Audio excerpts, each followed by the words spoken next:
How it always goes. How it always goes. Welcome, everybody, to the Making Awesome podcast, season 3, episode. Is this 29? I thought this was 30. I could have sworn this was going to be 30. Let me just make sure I got my naming right. It is 29. Okay, season 3, episode 29. We are going to be talking all about common business failures and how to avoid them. I have my co-host with me, Victoria, who has decided that now is the exact time that she needs to come in. And I apologize because we've been dealing with tech issues all freaking day. For those that don't know, I have Spectrum Internet, and Spectrum Internet is got to be one of the worst internets that you can have for content creation. Not only do we not have symmetrical, we only have 20 megabits up, but we are dropping so many packets, and currently, as I am speaking to you, my ping times are in the low hundreds. Should tell you that you should avoid Spectrum at all costs, and I don't care that I don't care, because at this point, I've now met the same techs like 3 times. And while they're wonderful people, sorry, I'm readjusting things to make myself just a little bit bigger for you guys. There you go. It's very frustrating. It's so frustrating. It's not Victoria. It is absolutely on Spectrum. And then Zoom was not opening. I don't know why. So I had to quickly build an OBS profile that uses my webcam rather than Zoom. So, yeah. Anyways, Mr. Mendonça, is it possible you're getting denial of service? No. I mean, it's not impossible, but I don't think it is practical because when we stop streaming and we stop uploading things, the internet returns to normal. It's not a problem anymore. So I am 100% putting this on Spectrum, and my issues with what we've been dealing with, because it's not fun, and especially as a content creator, the amount of stuff that we've had to go through with them, I just don't like it. I mean, to give you guys an idea, our internet is so unreliable that we had to install an editing PC that we custom built an editing PC for Andrew so that we could still edit our videos, because we were dropping so many packets that it wasn't it was dropping so many packets, uploads wouldn't finish. But I digress. Ronnie asks if this is live or pre-recorded. It is live. So see, I'm calling your names and all that. But no, this is completely live. So thank you all for joining us. And if you are new and enjoy this kind of thing, make sure to leave a like and get subscribed. If you do want to support us financially, Patreon, YouTube channel members, and now PayPal in that description down below. But let's get into talking about some business failures, because it is a common problem. It can happen, and there is a cat here. So that all of those things mean that you should listen to me, I think. I can try to make her a little bit larger, but at some point I should just make just the cat cam and you guys can just watch the cat as I talk, because I feel like that would probably get us more views. Yes, she likes to attack her own tail. I don't question things at some point. It's just cat stuff. Just cat stuff. Cat cam for the win. We have thought about putting in a cat cam because it's not that difficult, right? She's right there. But I don't know. If you guys really want a cat cam, that's fine, but I have a feeling you'll come more to watch the cat sleep than to listen to me talk. Cat videos get all the views. They say, yeah, I get it. All right, fine. We'll work toward a freaking cat cam. So let's go through some of these failures, right? Some of the big ones that I want to point out here. We've got this lack of market demand, poor management, insufficient capital, lack of differentiation, failure to adapt, ineffective marketing, poor customer service, economic factors, competition, supply chain, pricing. We have some more. So we're just going to start going through this list and start talking about things, right? So I'm going to try to focus most of this talk directly towards maker businesses and what you guys should be expecting for something like that. But I do appreciate everybody hanging out. We'll give out some call outs here. We got Super Caro hanging out. Geek Toy Box Dom is here. Mr. Chris Catlett, Mad Cat USA, Glenn Larson, Dianos. Let's see. Sun Turtle Campers here. Are the R3DZ is here as well. Mr. MN Don. We got some people saying we should have an 8K 120 FPS. According to Super Caro, my internet literally cannot handle that. And Ronnie is talking about pricing. Oh, we're gonna talk all about pricing. Jonas E is here as well. 3D Medic Vince. Never let the machines win. Mike is here. NLTMW. Jonas E says 360 cat cam. I can't do a 360 cat cam because then you guys could see everything else in the shop. And there are some projects occurring right now under non-disclosures. So I am not able to show those off. Welcome to the world. Pronounce my channel however you wish. I haven't quite decided. It's just a channel name. But all right, I guess I'll cancel the Zoom meeting because that's obviously not going to work, but I probably need to figure that out before my meetings later today. Cool beans. Love that. Alrighty. So let's start off with probably the most common one, lack of market demand, right? As makers, our theory, our thought processes form around the desire to make stuff. But just because we like it does not mean that you're going to have a market demand, right? If it solves a you problem and it's only a you problem, it's not a problem that others have, right? So supply and demand, normal economics, right? It's the X for supply and demand. If you have a ton of supply but no demand, you have a failing business. If you have a ton of demand and no supply, you have an opportunity. And if you have a demand of exactly one and maybe friends and family, then you might not have a method that results in long-term growth of a business, right? If you want to produce something, put it up on Etsy, let it hang until you get, whatever it might be, right? Whether that be a sale or 2 or 3 or 5 or whatever. Cool. But it's not, it's just not something that's going to work. I was at a party last night, a crypto party, because apparently in my 30s, I get invited to crypto parties. So Jinx, if you're watching, great party. Thank you, sir. But they were talking about an individual who wrote a book all about AI and, for writing. So ChatGPT. This book he wrote 5 years ago had a grand total of 70 sales before ChatGPT came out. The day ChatGPT went viral, his book sold over 1,000 copies. So it's not necessarily something where he wrote the book and he self-published it because that's what Amazon allows you to do. And he's like, if it sells, it sells. If it doesn't cost me anything. But if that's how your entire business model is done and you're waiting for sales to come in, that's a bad move. Now he's just got a nice little nest egg that he gets to hang out with. And we're good to go. Super Chaos says, high demand for Victoria, but only one cam equals opportunity. If we do that, I would have to move away from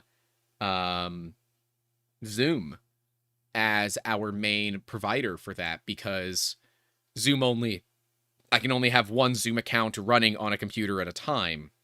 So the cat could not join as another contributor unless we had a secondary computer that would then log it. That is so much extra work.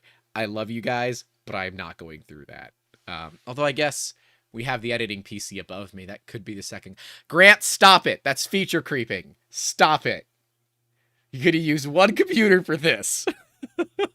That's another problem of why businesses fail, is feature creeping. But yes, right? Lack of market demand is kind of a big deal. Never Let the Machines Win. Mike says, why not StreamYard? I do not like StreamYard.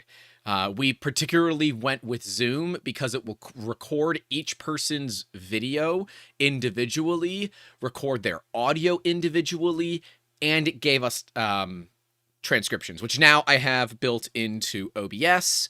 And we also now have a vertical format in OBS as well. So we've got some, other options here. I just prefer OBS. I might move over to VDO Ninja, but that's just on top of OBS. I've been talking with Pooch from Repcord about it. They have this ability for people to live call in. And I think that's really cool. It'd be really cool to allow people to call in, but knowing the degenerates that hang out here sometimes, y'all would Baba Booey me too much. As much fun as that might be. Let me do one thing here real fast. Okay, cool. Should be good. Are we? All right, yeah, we're still good. Oh, okay. Well, YouTube thinks we've been streaming since 1 a.m. We haven't been. That's when I turned on the stream. YouTube. Weird. But yeah, we're choosing not to use StreamYard just because the creature comforts that are allotted by Zoom are more efficient for the way that we've been doing it, because we've been doing this longer than StreamYard was really all that popular. So, Ronnie says it takes a degenerate to know a degenerate. I'm a Florida man, okay? And that just means it comes with the territory. Like, the guys were burying new cable. So I have a new line from the tap all the way to my modem. That's what they were doing today. And they were using like this crazy, ridiculous, wide-bladed shovel. I said, I'm just going to go get an edger. They're like, it's going to mess up your edger. And I said, look around. I don't edge things. I just have an edger laying around. So I grabbed the edger and I just cut their trench in 30 seconds. They're like, I think we're going to go buy an electric edger. I said, yeah, it's great. So, yeah. Anyways, sometimes being a degenerate actually helps. But, oh, and I didn't clip any of that lack of market demand. Meh. Oh, well. We'll get to it a little bit later. So, poor management.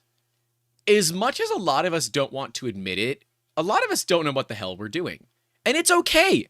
Okay? It is okay to not know what the hell you are doing. But if you don't know what you're doing, you better know how to ask for help.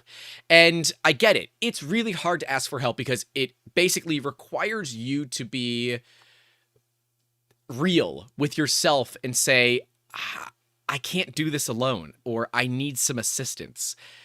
That is really tough to do because you want to be that, I'm going to pull myself up by the bootstraps and get everything done on my own.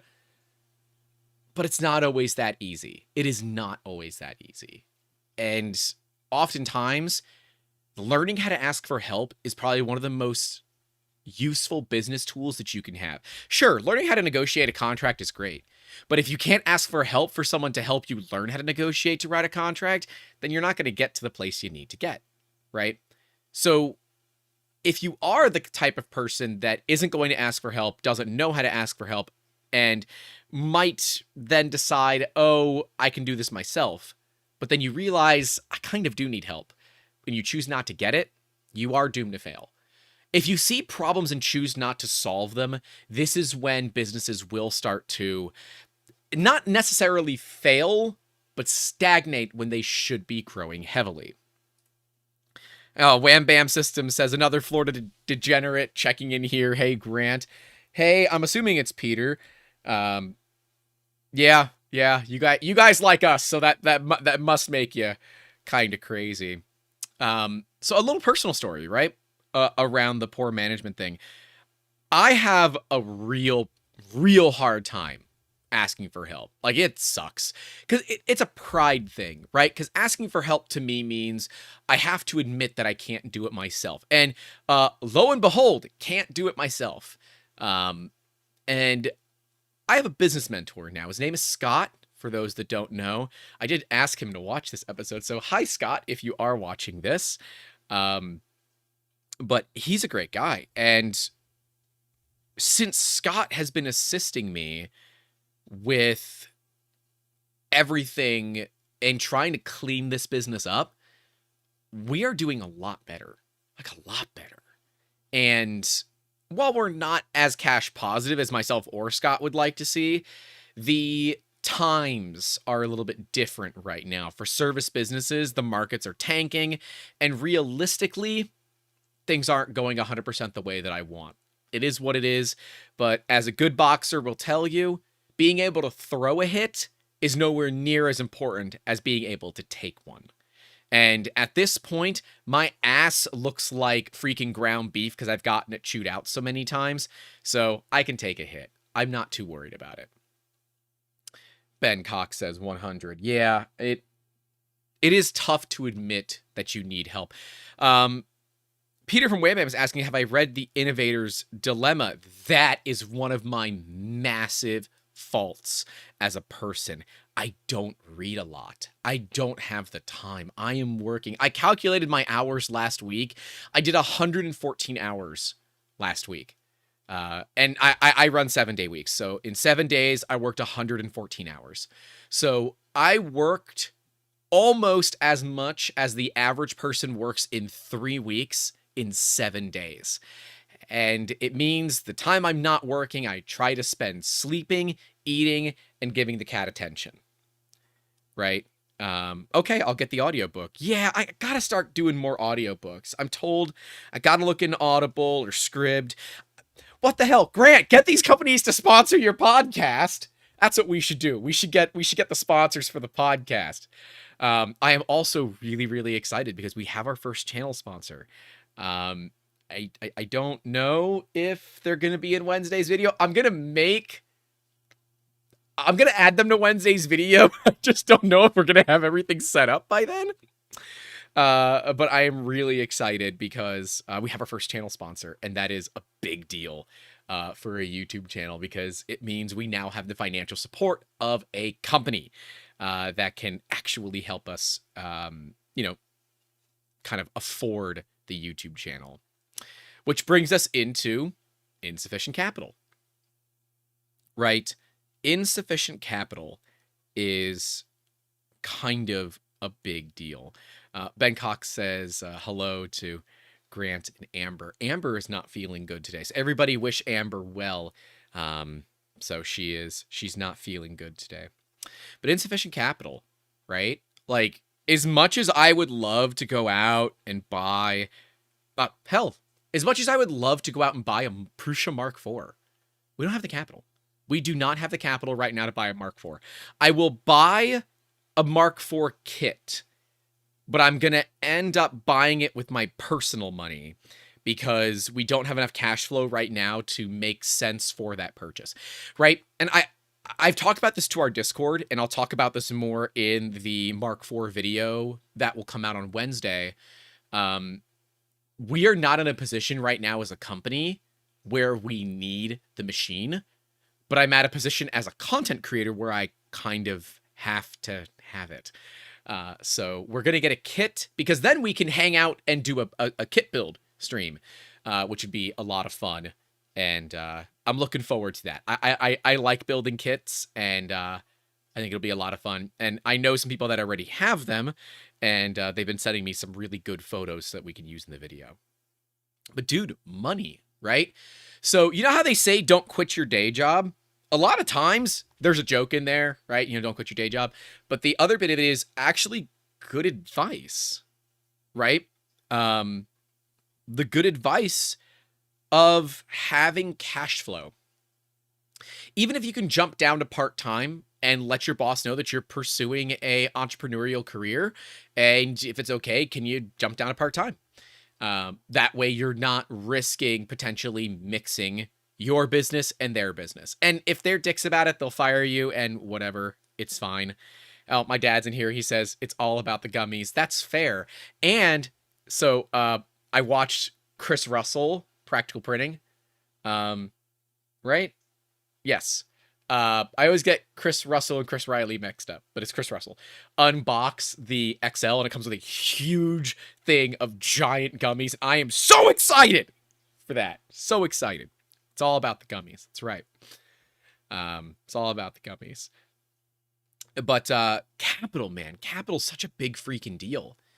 If you don't have enough money to basically say, I can live off my savings for the next 12 to 36 months and not have any income on my business, then you're probably not ready to do it. It is often that people will still have some form of a day job, and they'll have their 8 to 5 and then their 5 to 8, right? So things like if you have a business making custom stuff for people and maybe you sell it at farmers markets, right? So when you get home from your day job, you fire up your printers, you turn and burn over jobs that were good but aren't, that are done, that you need to put new pieces on. You're firing up your print farm for whatever reasons it may be. When you then go on the weekends to sell it, you're not working for your day job. You're now making extra income, but only when you're able to sustain yourself. And I would say end up quitting a day job, looking at maybe 6 to 12 months of runway consistently, right? So if you've built this business on the side that is consistently being able to keep you surviving for 6 to 12 months, it might not be a bad thing to say, hey, I'm actually going to be pursuing my entrepreneurial side gig thing full time. I would love to, have an opportunity if things don't work out to maybe come back and do this thing again with you guys. But I really enjoy working for myself, and it's something that I'd like to pursue. Most smaller businesses will greatly, 1, appreciate that you're doing that kind of thing. 2, they might even give you advice. But 3, potentially say, hey, things don't work out, you know where to find us, right? If you leave on good terms, you can do that kind of thing and come back. But it's not always a thing, so be careful. When we look at that cash flow, though, right? Mars Gizmo. Oh, crap. Am I dropping frames? I'm dropping frames. Shit. God bless. At some point, I'm just going to tell everybody to tweet at Spectrum and tag us in it about these problems. Nope, we're down again.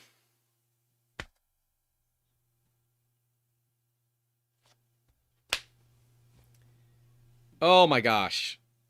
It is so frustrating from my perspective to do this kind of thing. I'm sorry. I have no control over it. If you feel compelled, tweet at Spectrum, tag us in it, and tell them they should come and fix my problem. Because at this point, I'm just tired and I'm ready to use, the community that's here and weaponize them. So sorry. Sorry. I get so frustrated when this stuff happens because it's like out of my control. And when I look at our frames, we've dropped 1.6% of all the frames that we've sent to YouTube. And by the way, I'm only trying to push 3,500 kilobits per second on a 20 megabit connection. So it's not even like I'm overloading my connection. No, I'm just dropping frames. Welcome to my life. I'm going to get back on topic now. But I have to now keep command prompt open, doing a ping to Google so I can see when I drop packets so I can stop talking and wait for the stream to pop up. When it comes back, do you guys get the pause of me waiting for the stream to come back or me getting upset? Or does it just kind of pick up randomly? That I'm always been curious about. Do you get to see everything, or is it just a buffer thing and then you lose some time? Let me know in the comments. But yeah, insufficient capital is kind of a big deal. And if you don't have the cash, don't start the business. Oh, okay. We've got a $20 super chat from Cordell Roberts saying, #Prusamark for fun. Please keep up the good work, from @KenCord on Discord. You're in our Discord, aren't you? I think. Oh, okay, Kat. Are you excited too? Are you going to go thank @KenCord personally? I guess so. Okay. Okay, bye, Kat.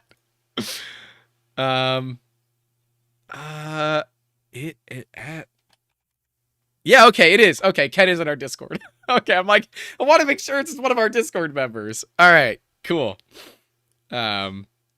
Sometimes lost, sometimes a torrent of Florida man rage. But you guys are here for that, right? Like, half of you are here because you enjoy my suffering, as crude as that is. Thank you, Ken. Or I guess Cordell, thank you very much for the $20. It's greatly appreciated. Thank you. Insufficient capital. Talking about insufficient capital. The cat is so excited she had to go away. But yeah, insufficient capital is a big deal, right?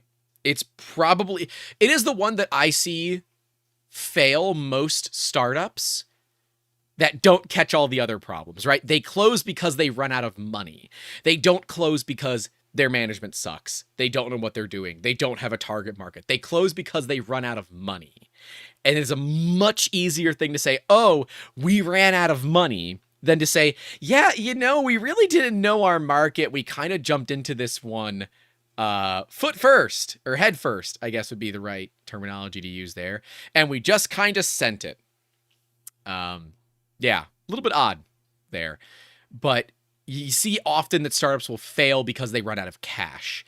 The real reason, probably something a little bit different. But a lot of times they're telling you that they failed because they ran out of money. Lack of differentiation, right? When you look around you, you might think, well, there's not a lot of 3D printing businesses that do what I do, so I should be fine. Well, maybe, right? As a service bureau, 3D Musketeers is a 3D printing service bureau. For those that don't know, hi, I've ran a service bureau now for 7 years. We have 45 3D printers, and we make stuff, right? It doesn't matter what, but we make stuff, right? We just delivered parts to NOAA, the hurricane hunters. So cool. I am excited. I get to do a site visit relatively soon. I am so excited to go play around in C-130s and learn more about how we can utilize 3D printing to help them prototype and then eventually end-use production components. That, to me, is really what 3D printing is all about. And then a week on Friday. So on Friday, although if you're listening to this audio only, I will have already visited and came back. I will be in Austin, Texas. So if any of you are in Austin, Texas and want to get together, I'll be there Friday and Saturday. I'm working most of Friday afternoon, going to be scanning the U.S. women's soccer team. And yes, we will do a travel vlog for that. I'm traveling solo, though. Amber is not going with me, so might be a little bit weird to have, a bunch of selfie stuff, but I have no shame anymore in public, so I'm just going to go for it. We're going to try to go visit Icon, a concrete 3D printing company. They have not gotten back to me, so I'm just going to Uber over there and see if they are open, because, why not? Anyways, lack of differentiation, right? People ask us all the time, who do you work for? And, well, the times have changed for us. We used to have a very well-defined target market. I'm not going to talk about it on camera because it just basically sets us up for, competition pretty much instantly. But we are moving into different markets now. So we're seeing that some of our older markets that we've played in are hitting, or they're getting hit hard by the change of times, right? The economy going down, people aren't spending money in certain places anymore. Now that human malware, while not particularly under control, is not as big of a problem as it once was. We're not seeing tens of thousands of people die from it daily in the state of Florida. So we work with a medical company and they're seeing their sales drop off too. Now they sell x-ray machines, so, they go from one sale a week to one sale a month. It's still a $2 million product.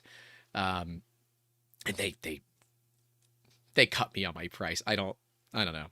They're easy to work with, but they don't always pay the best. Love you guys, but you guys really don't like paying me what I'm worth. But, whatever. I have all the CAD. It's just go over to the printer and click print. Although I think that their latest order, I think I have an inventory. I'm just going to ship it out. But we're now looking into industries where we know they're going to grow, where they've got a capital flow of one method or another, right? They've got cash flow coming in that, unless some donors change and or die and the estate chooses not to continue, they've got cash flow. It's there. It exists. So pretty much they've got the money to pay us. And I'm excited for that because it's going to be a lot of really fun 3D scanning. And I am eyeing an Artec Leo and I really want to buy it, but it's a lot of money. It's a lot of money. But I might do it. I might do it and sell some of the other scanners that we have. I might be making a pretty ridiculous shift in our scanners, move away from the Eva, move into a Leo, because a Leo is nice, doesn't need a computer. It's just all handheld, no computer or anything like that. It's all built into it, which is so nice, so nice. But yeah, you need to be different to attract customers. And even if your differentiation is you have better photos, look at Etsy, right? Look at Etsy and all the people on Etsy that are selling the same thing. We've talked about this before, that a lot of times being the fastest is enough differentiation for you to get the sales, right? But if you're selling the same thing at the same price, at the same shipping speed and all that of everybody else around you, chances are you all are splitting the same slice of pie, and it's not enough for any of you to do this full time. And you'll often see shops on Etsy that do 3D printing as a business have tons of different things that you can buy. They're differentiating. The thing is, you don't want your differentiation to look more like a shotgun. You want it to be more like a sniper rifle. You want one shot, one kill, maybe a double kill or triple kill collateral, right? You don't want to just pump birdshot out and see what falls out of the sky. Birdshot being very, very tiny pellets that are shot out of shotguns, for those that don't know, and there's maybe a couple hundred of them per round versus a singular bullet going after a singular target. While in the beginning you might choose to shotgun a come back, waiting for my internet to come back. We good? We good? I think we're good. Looks like we're leveling out. Okay, we're good again. Beautiful. I hate this. I hate this so much. They just ran a brand new line. I still have this problem. Still have this problem. Oh, I'm going down again. I'm sorry, guys. I have no control over this. I'm just going to keep going, and unfortunately, there's not much that I can do. The more this throws me off, the longer this thing is going to take, and the worse it's going to get. So I really don't have a choice. Lost you with the birdshot analogy. Thank you. Yeah, if I drop, somebody just tag me in a comment and tell me where I dropped at. I can kind of rewind myself and go over again. Super Kara says it's her fault. Their dog farted and I froze. That happens. It happens. But yeah, the shotgun thing where the bird shot just a bunch of small BBs going after a bird, right? Well, you're going to throw a lot of them into the sky to hit it versus a one-shot method, right? As Chris Catlett says, the focused market versus the spray and pray. We don't want to see people playing the spray and pray method for business, but makers can often do it. I'm looking at you, makers. The spray and pray method is not a good method to run your business. You need to find a target market that you understand, because otherwise you're going to find yourself trying to be everything for everybody. And when you are trying to be everything, you will end up being nothing. You don't want to do that.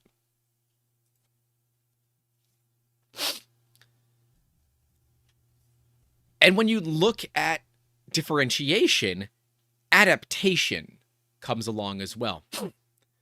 If you don't adapt, right, be able to roll with those punches, then you don't have a chance of surviving. When human malware hit, the entire world was forced overnight to adapt. It's not good. That's why a lot of things kind of collapsed, because nobody really knew what was going on, and we just knew that things weren't right. We didn't have a great plan, and therefore we had to come up with one. That's why you saw conflicting information all the time. Nobody knew what to do. They were trying everything they could. And with Amber being on the front line, I mean, I witnessed this. It's like, we're just trying. I don't know. We don't want people to die. But businesses were also forced, right? We saw the calling, and instantly when the when the curfews went out, we applied and received special designation because we were producing PPE. That is how we made it through. We didn't sell it, we gave it all away. And our entire staff that was local volunteered their time to allow us to run as close to 24/7 as we could to produce PPE that we could donate to local areas. As part of the effort here in Tampa Bay, we assisted in over 15,000 pieces of PPE being delivered to local area first responders, medical professionals, and that kind of thing. And we stopped only because our production facility down in Bradenton was able to cut a mold and get 10,000 pieces a day. Didn't make sense anymore. So, yeah. Anyways. We were able to adapt. But that adaptation is almost too easy as a maker business, right? Oh, this market's not buying anymore. Let's go this way. It's the maker business is ADHD personified as a business. That's what it is. I'm sorry. It's what it is, or at least what it looks like from my perspective, right? It's like, oh, these people are really giving us a lot of money. Why don't we look at working with them, right? Or working with their industry. It is a commonplace that we do that kind of thing because, well, it feels natural. Like, I'm getting money from here. Why don't I keep pumping extra effort into getting more money from it? Clearly, they want it. What you might find is one company that wants to work with you, and it's not, it's not everybody in that industry. It's just one or two. Sorry, I got something in my eye. I was outside working with Spectrum, and I probably got some dirt in my eye because it's really windy today. But yeah, adaptation, you have to be able to adapt to the ebb and flow of a market. Because if you don't, you will eventually, at some point, become obsolete. And we don't want that, right? Becoming obsolete as a maker business should never happen. But becoming obsolete is a complete and utter possibility. And nobody wants to find themselves sitting there with a bunch of inventory. And if you don't think that that'll ever be a thing, if you look at following the trends, right? Failure to adapt. Everybody remember the fidget spinner days?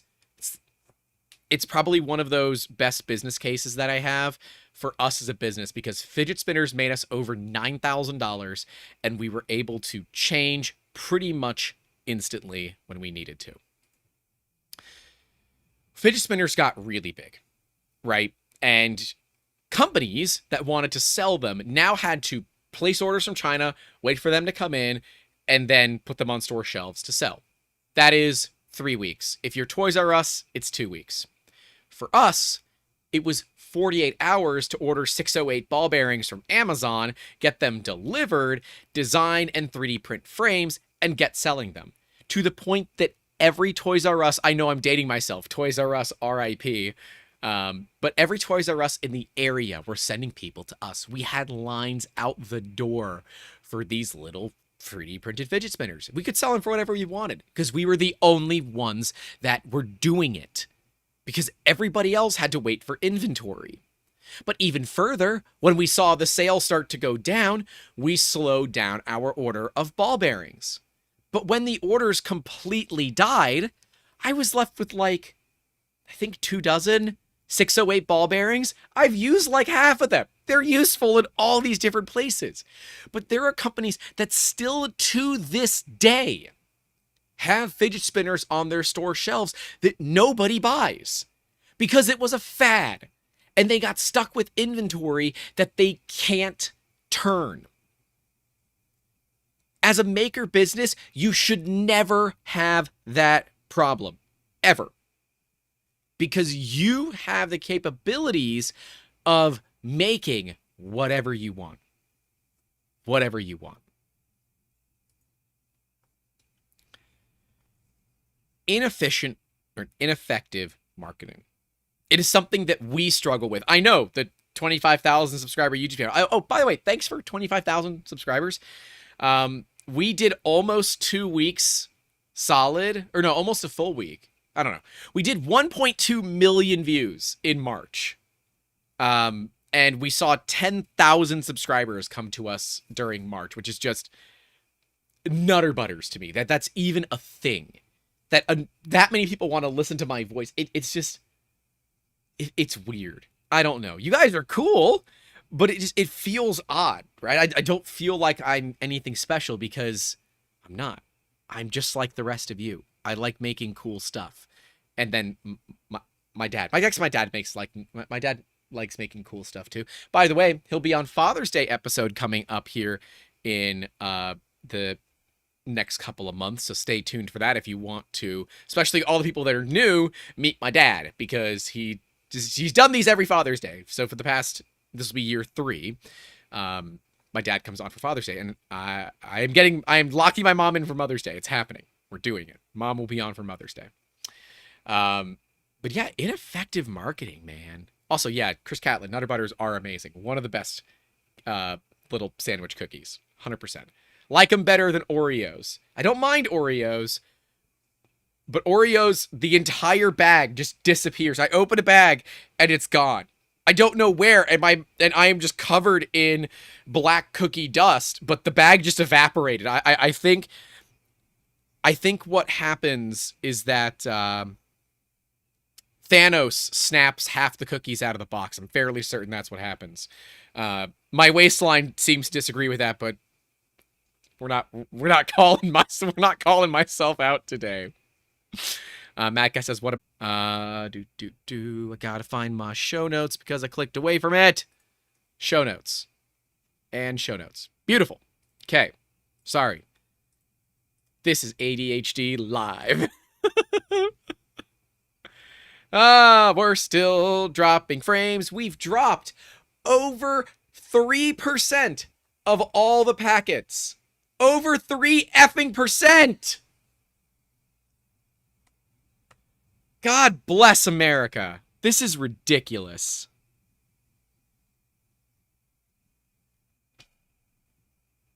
You know, at the end of the stream, we should just call Spectrum.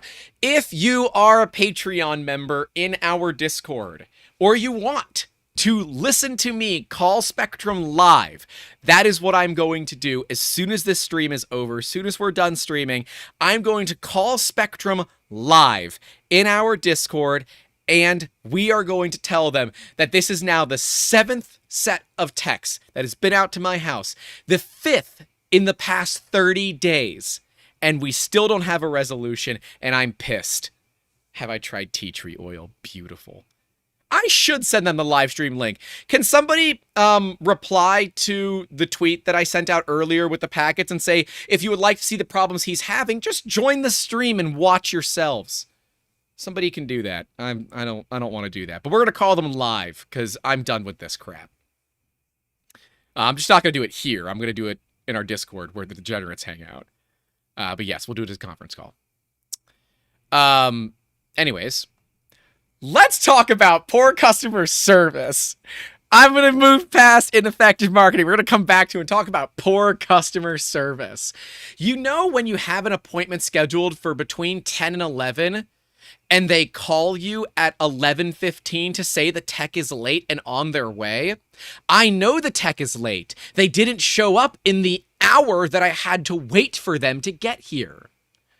That's poor customer service. If you're going to book me between 10 and 11, then send somebody out between 10 and 11, not 11:15.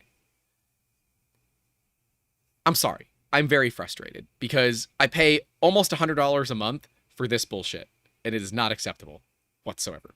I'm going to go back to ineffective marketing because, honestly, I should stay on topic and not just rant. And I know you guys like the rants, but I'm sorry. I have a list of things I need to cover, and I need to cover them before we're done.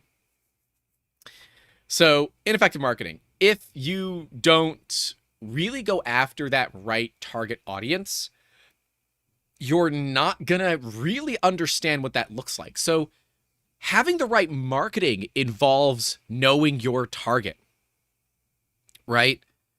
Understanding what that looks like, who they are, what they are, where they live, what they do, how they spend their money. Are they married? Do they have kids? The further you can get in understanding who your target audience is, the better you can push marketing to them. We hear all the time about drip campaigns. That's the idea of email marketing, but very slowly adding water to a bucket until the bucket overflows, then you end up buying. This is called a drip campaign. And you're slowly dripping in that information. With email marketing, it takes between 7 and 15 generally times that you reach a client for them to go ahead and pull the trigger.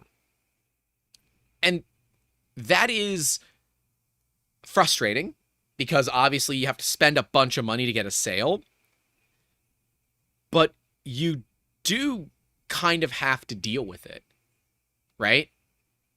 It's why as 3DM, we don't do any paid advertising. Technically, we kind of do because we have this entire YouTube channel and everything that it brings and comes with. But I will tell you, we don't get a ton of business from the YouTube channel. Yes, of course, we've got people that, subscribe to the Patreon, YouTube channel members, PayPal, and all of that. But beyond, we don't get a ton of business from the YouTube channel itself. We are hoping to change that as we push more into professional topics, right? Last week's podcast episode shows me that you guys actually like listening to hardcore professional stuff. So we're going to do more of that, which is awesome, and I'm excited. But it is something that we need to better understand as a business, what that can look like. Because if you have really effective marketing, it can also hurt your business. If you grow too quickly, right? And we'll get to this a little bit further down, but if you grow too quickly, you can cause failures, right? I know everybody comes here for me to be pissed off at Bamboo Labs. So far, it's okay. I'm having issues with first layers peeling, but that's on a Wham Bam plate, so I might have to try a different plate and see, maybe I just have to re-scuff up my plate or something. I don't know. That's another problem for another day, but it did some pretty decent prints. In fact, do I have the failures that it had? No. I don't have those handy. We had a couple of print failures on it. I'm not exactly certain what caused them, but we had some issues. But it's been looking okay. But I had that first printer that was a lemon. And that is all QA and QC. Bamboo has grown so fast that they can't keep up with demand. And what is happening is things are starting to slip of, what they're doing and how they're handling it. Right? Oh, and I guess people are telling me that I should have had a cheese grater or something to zest the printed lemon. That would have been funny. Instead of trying to squeeze it, that would have been funny.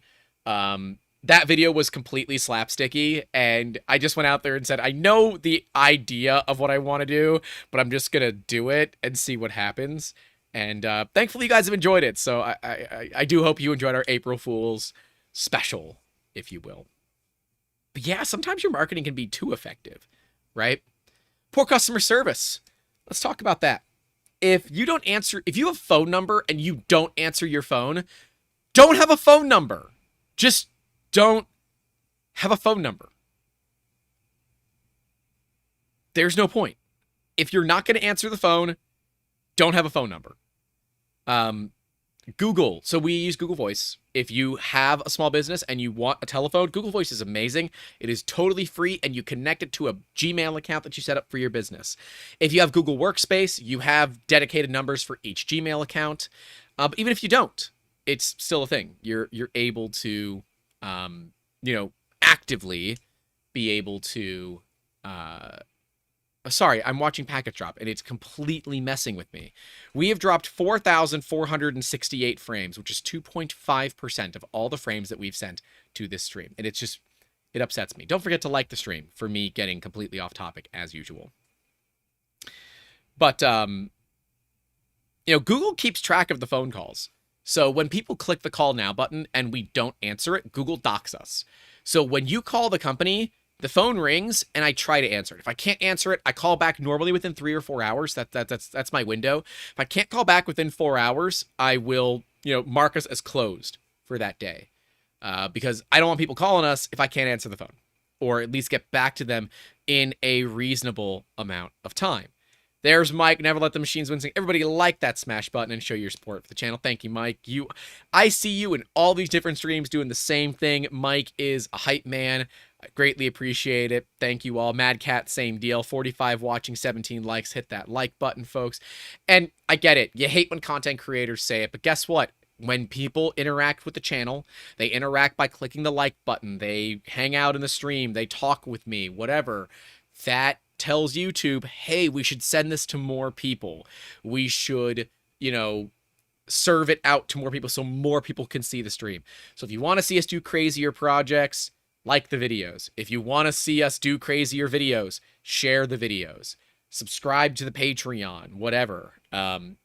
We are currently, the big project right now, the Discord knows about it. We are looking at how to expand the company, but we want to do it as close to carbon negative as we can do. I am excited for that. We've been talking about it in the Discord, so if you want to follow that, you can. It might involve military trucks at some point, which would be really cool. But for right now, it's not going to involve a military truck. It might in the future, and I'm excited if I can get it to. But right now, it definitely doesn't.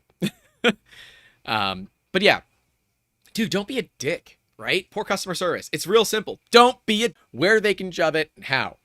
You want to tell them to go away. Oh, we're dropping frames again. Hooray. Ah. You're going to want to tell them all these different things about how they're terrible, and there's nothing that you want to do other than to see them leave your business. Maybe you want to put a pebble in their shoes. That's not a good way to get good business. If you look at our Google reviews, we have over 50 5-star Google reviews. And if you have done business with us and you like us, leave a Google review. That came through as dick. Well, enjoy. Don't be a dick. Simple. Be nice to people. Right? Don't be the Karen behind the computer or the Karen on the phone. Don't be that person. Nobody likes that person. So be nice. You don't want to be rude over emails. It is why don't be a dick. Oh, packet drop. Sun Turtle Camper says I'm writing an email to that Spectrum company now. I'm sure they're going to care and read your email. They're a multi-million-dollar company that has seen rising profits while I am struggling to have a freaking live stream. 2.8% of the frames that we have sent have failed. 5,455 frames have failed to send because of our internet. By the way, I have a brand new line from the tap at the telephone pole all the way to my modem. Brand new tap. But this does tell me that I should not be uploading the YouTube video to audio only. I should be uploading the recording from OBS. So at least there's that. So something to note, I guess. Ben Cox says, I don't get up at 2:45 a.m. on a Monday for just anyone. Oh, God, why would you do... You get up at 2:45 on a Monday to listen to me? I don't even want to listen to me at 2:45 on a Monday. I mean, God bless you, but no. I don't want to do that. I mean, thank you for coming and showing up. I greatly appreciate it, but I don't even want to do that. I don't want to hear myself talk at 3 a.m. Well, thank you for hanging out. Macca says it sounds like throttling. It's not. We're just randomly dropping packets. And we shouldn't be throttled when we're sending up 3.5 kilobits per second. It's not like I'm pumping out 100 megabit per second stream, right? It's 3.5 megabits per second. It's not even a ton.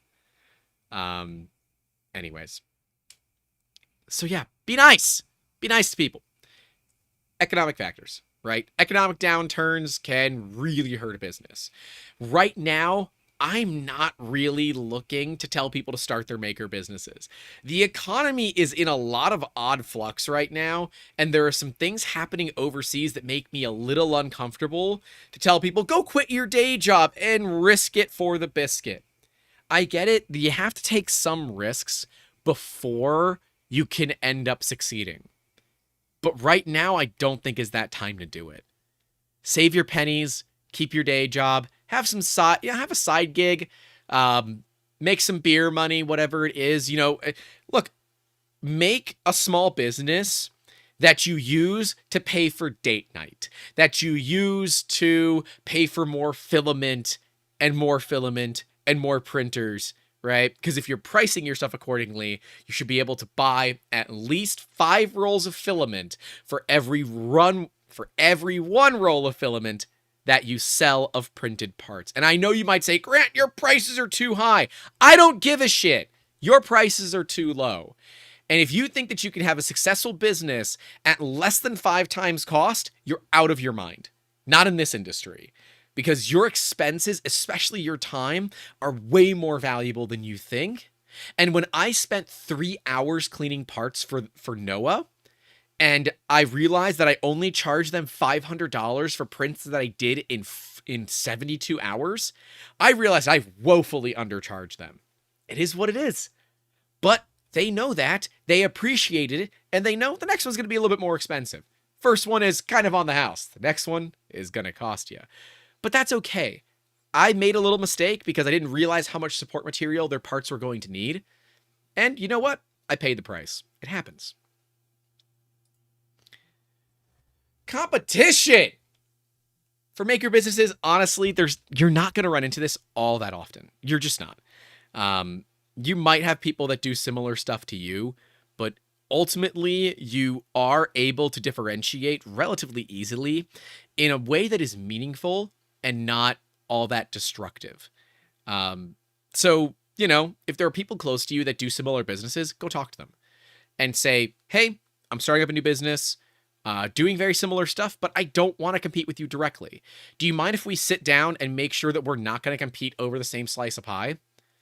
It's a natural thing for me because I don't really want everybody to be competing with each other, right?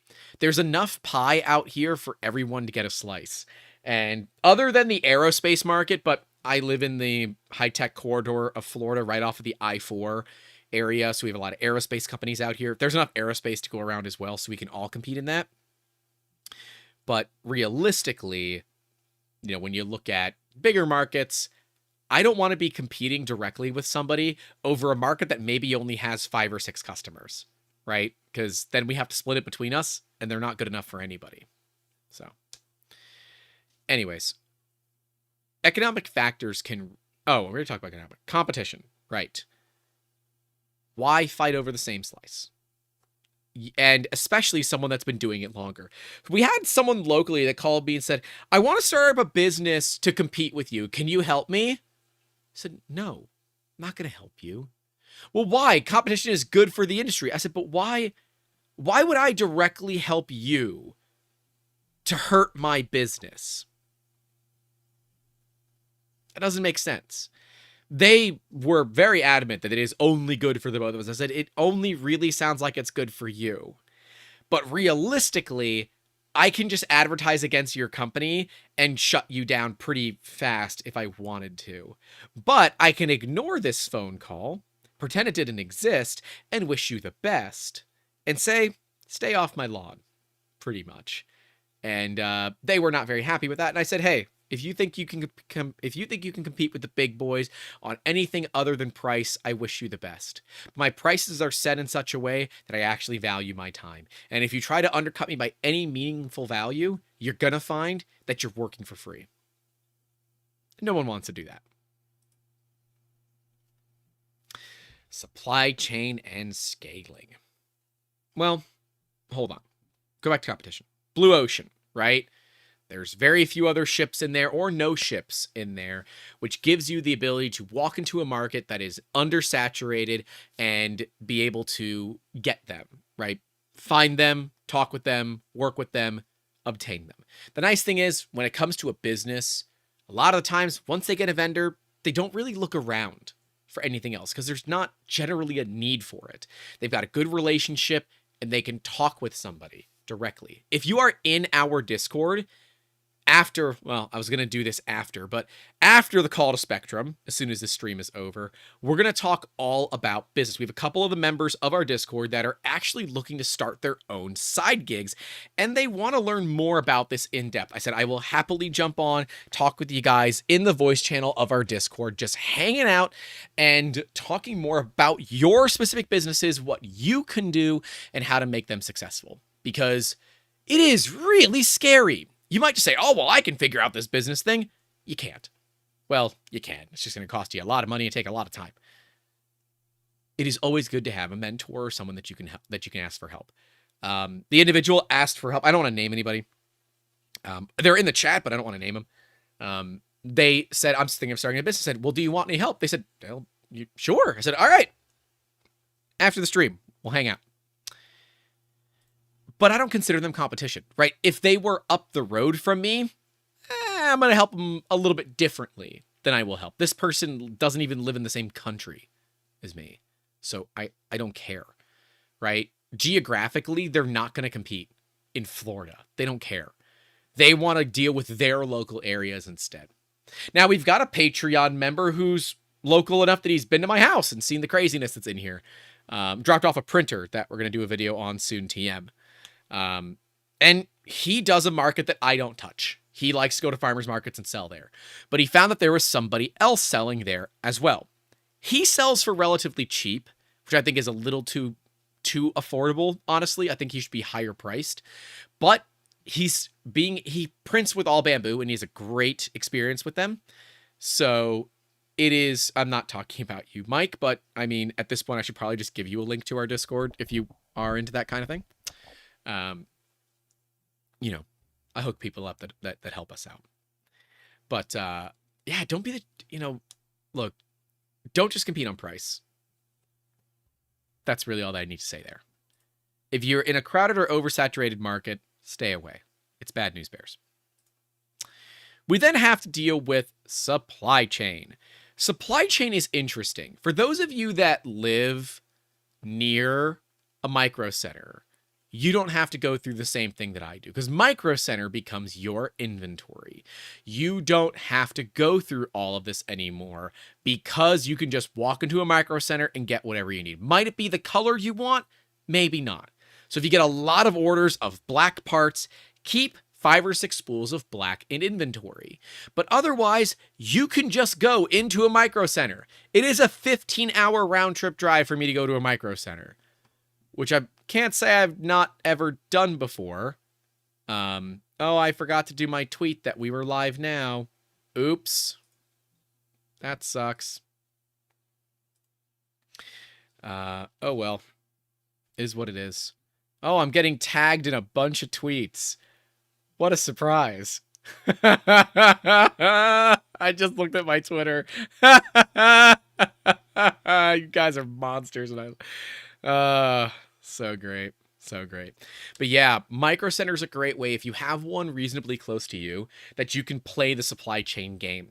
Toyota is famous for just-in-time inventory. Just-in-time inventory means they get it just in time. They don't maintain a large inventory. They'll maintain a minimum inventory, and it is replenished on a routine basis. This completely falls apart and fails when you have entire shipping lines get shut down. The world shuts down for 8 months. You now no longer have ability to get product. As Elizabeth Neiman is saying, start looking for local filament manufacturers. Absolutely. We have a couple here in Florida, but I really like Printed Solid. And them being in Delaware means it's not really going to ever be a problem. And I have over 200 kilos unopened in inventory. I have a problem. Is there a Filament Anonymous? Can we start? God, that'd be a great name for a podcast. Filaments Anonymous. I'm gonna write that down. Hold on.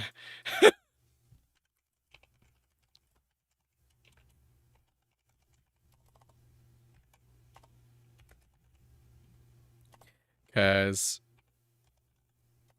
I think that'd be a really cool name for a podcast.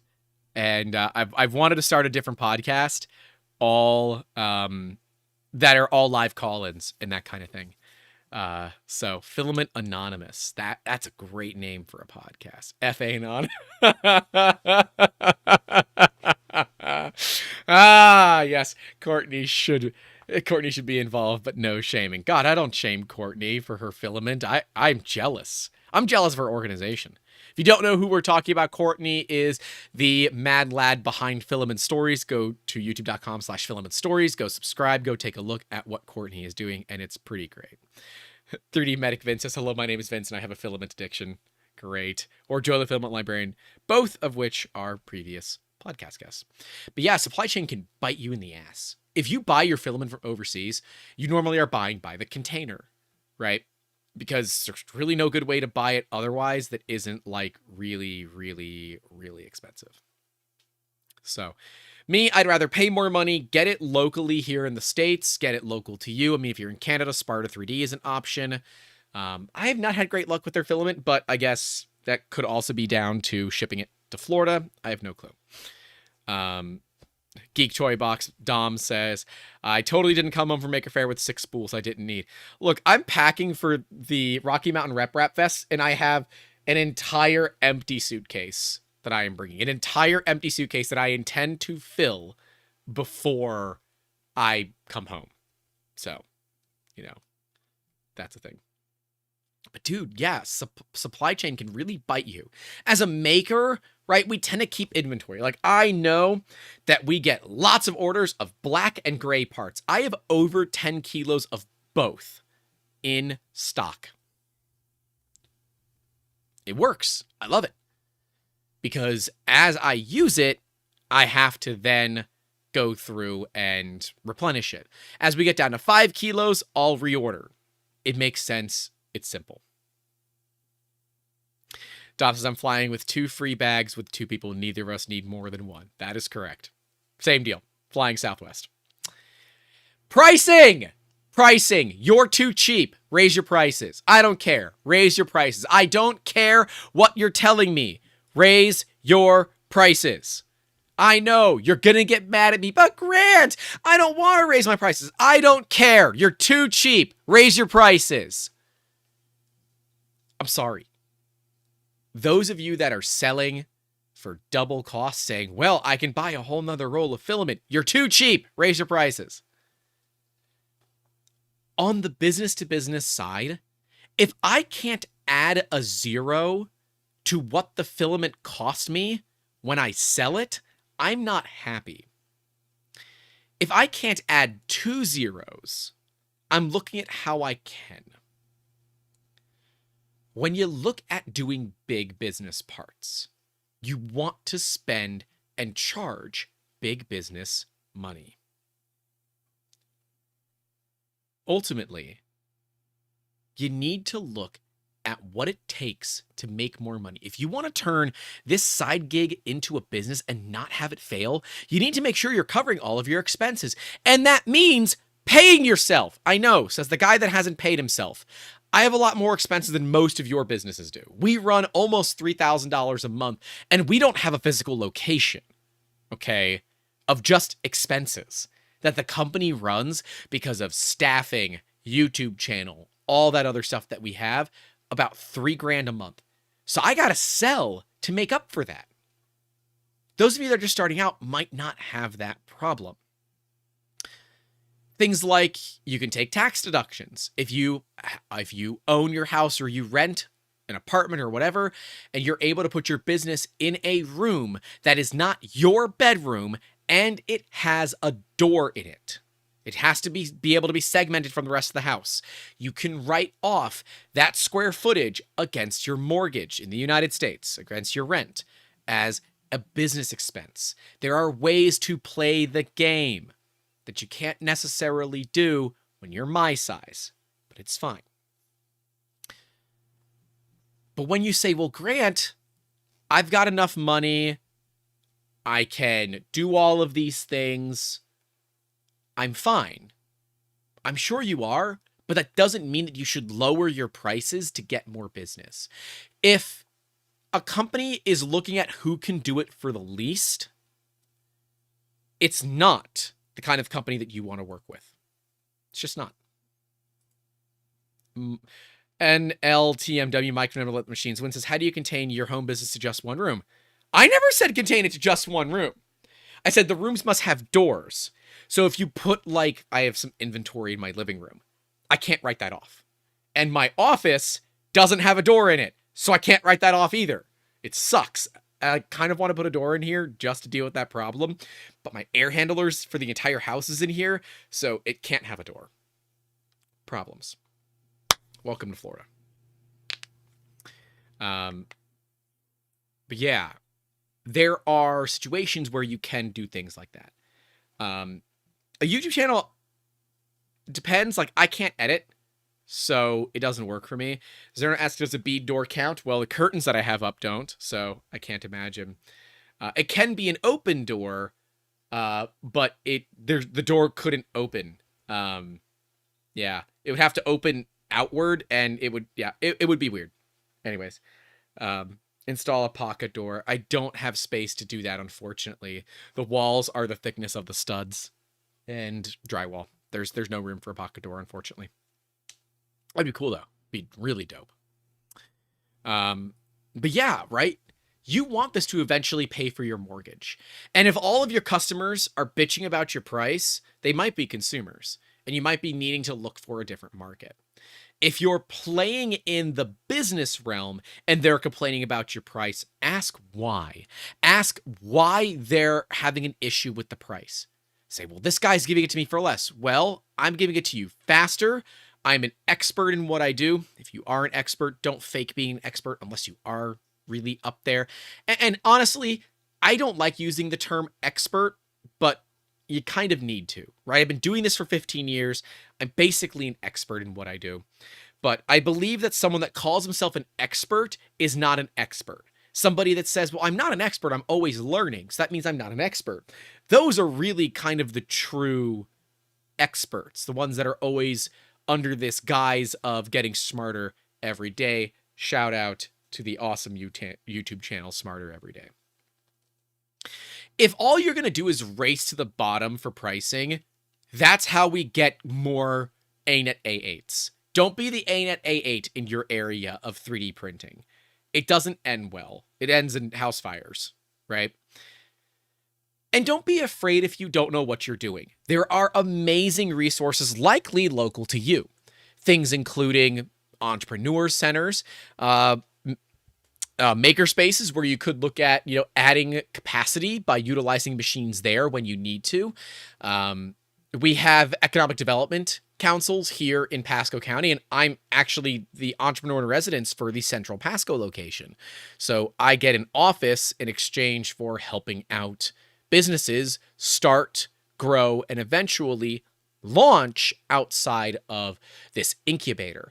Be careful with the term incubator. Things like Y Combinator and places like that will actually require you to not only have investment, but they'll also take a percentage of your business, because the goal of those places is to have you build a business that you can exit. If you're not really looking to exit your business right now, that's fine. You don't have to be. But understand that if you don't want to do it for the rest of your life, you do need to build your business in a certain way that makes it so it can be an exit strategy, so that you are able to really pass it on to somebody else that can take it over for you when you may not be available. It might feel weird to give up that baby of your business at some point, but honestly, you will have to. Whether it's now or later, at some point, it is kind of time.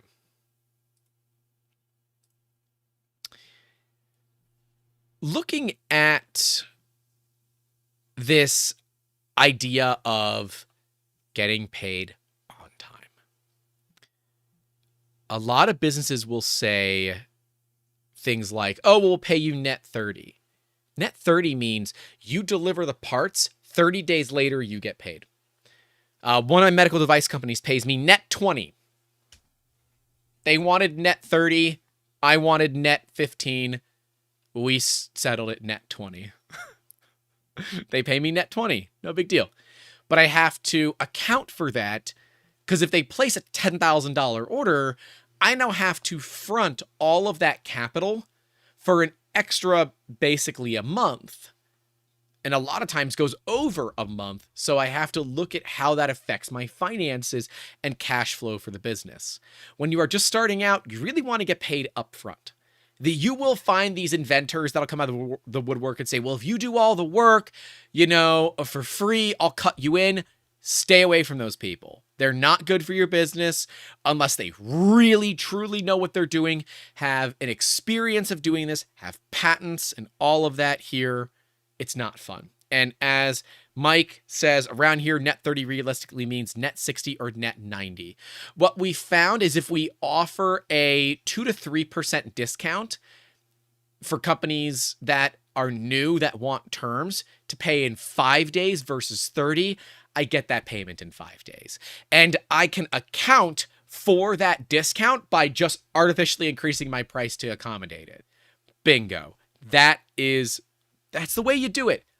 You might think, well, that's unethical. I don't care. It's how business works. If I know that I have to float expenses of staff, machines, materials, my time, and expenses all on top of that, and the only way for me to get you to pay on time is to give you a discount, I'm artificially raising your rate so that I don't have this problem. As Mike says, you can do 1/3 up front, 1/3 at a milestone, 1/3 of delivery. That is called progress payment, progress delivery. I like that, but we've been burned enough times the progress payment that I don't offer it anymore. We will offer 50% up front and then 50%, the last 50% before we ship. We will never send parts without payment. It's just not a thing. I get burned way too often with that stuff. And to give you an idea, I've got a long-standing client. Guy's a really nice guy. He owes me $175. He never paid his last bill. I did the work for him. I never got paid. I know the next time he calls me, I'm going to say, hey, about that open invoice that we have. He's going to say, what open invoice? So the invoice that I sent you that you never paid me. He's like, oh shit, I owe you money. I'm like, you do. Do you mind paying me? He's like, no problem. And he'll cover it right there. The guy's forgetful. He's also older and doesn't know technology very well. So I let that go. It's $175. If $175 is what makes or breaks my business, you don't have a good business. You have a hobby, not a business.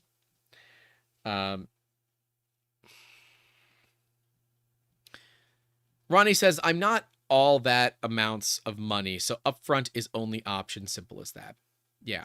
For big jobs, though, it's like if the job is over $1,000, most companies will not want to do all upfront. They will want to do some form of deposit or pay on delivery. And in that case, I do a contract every time.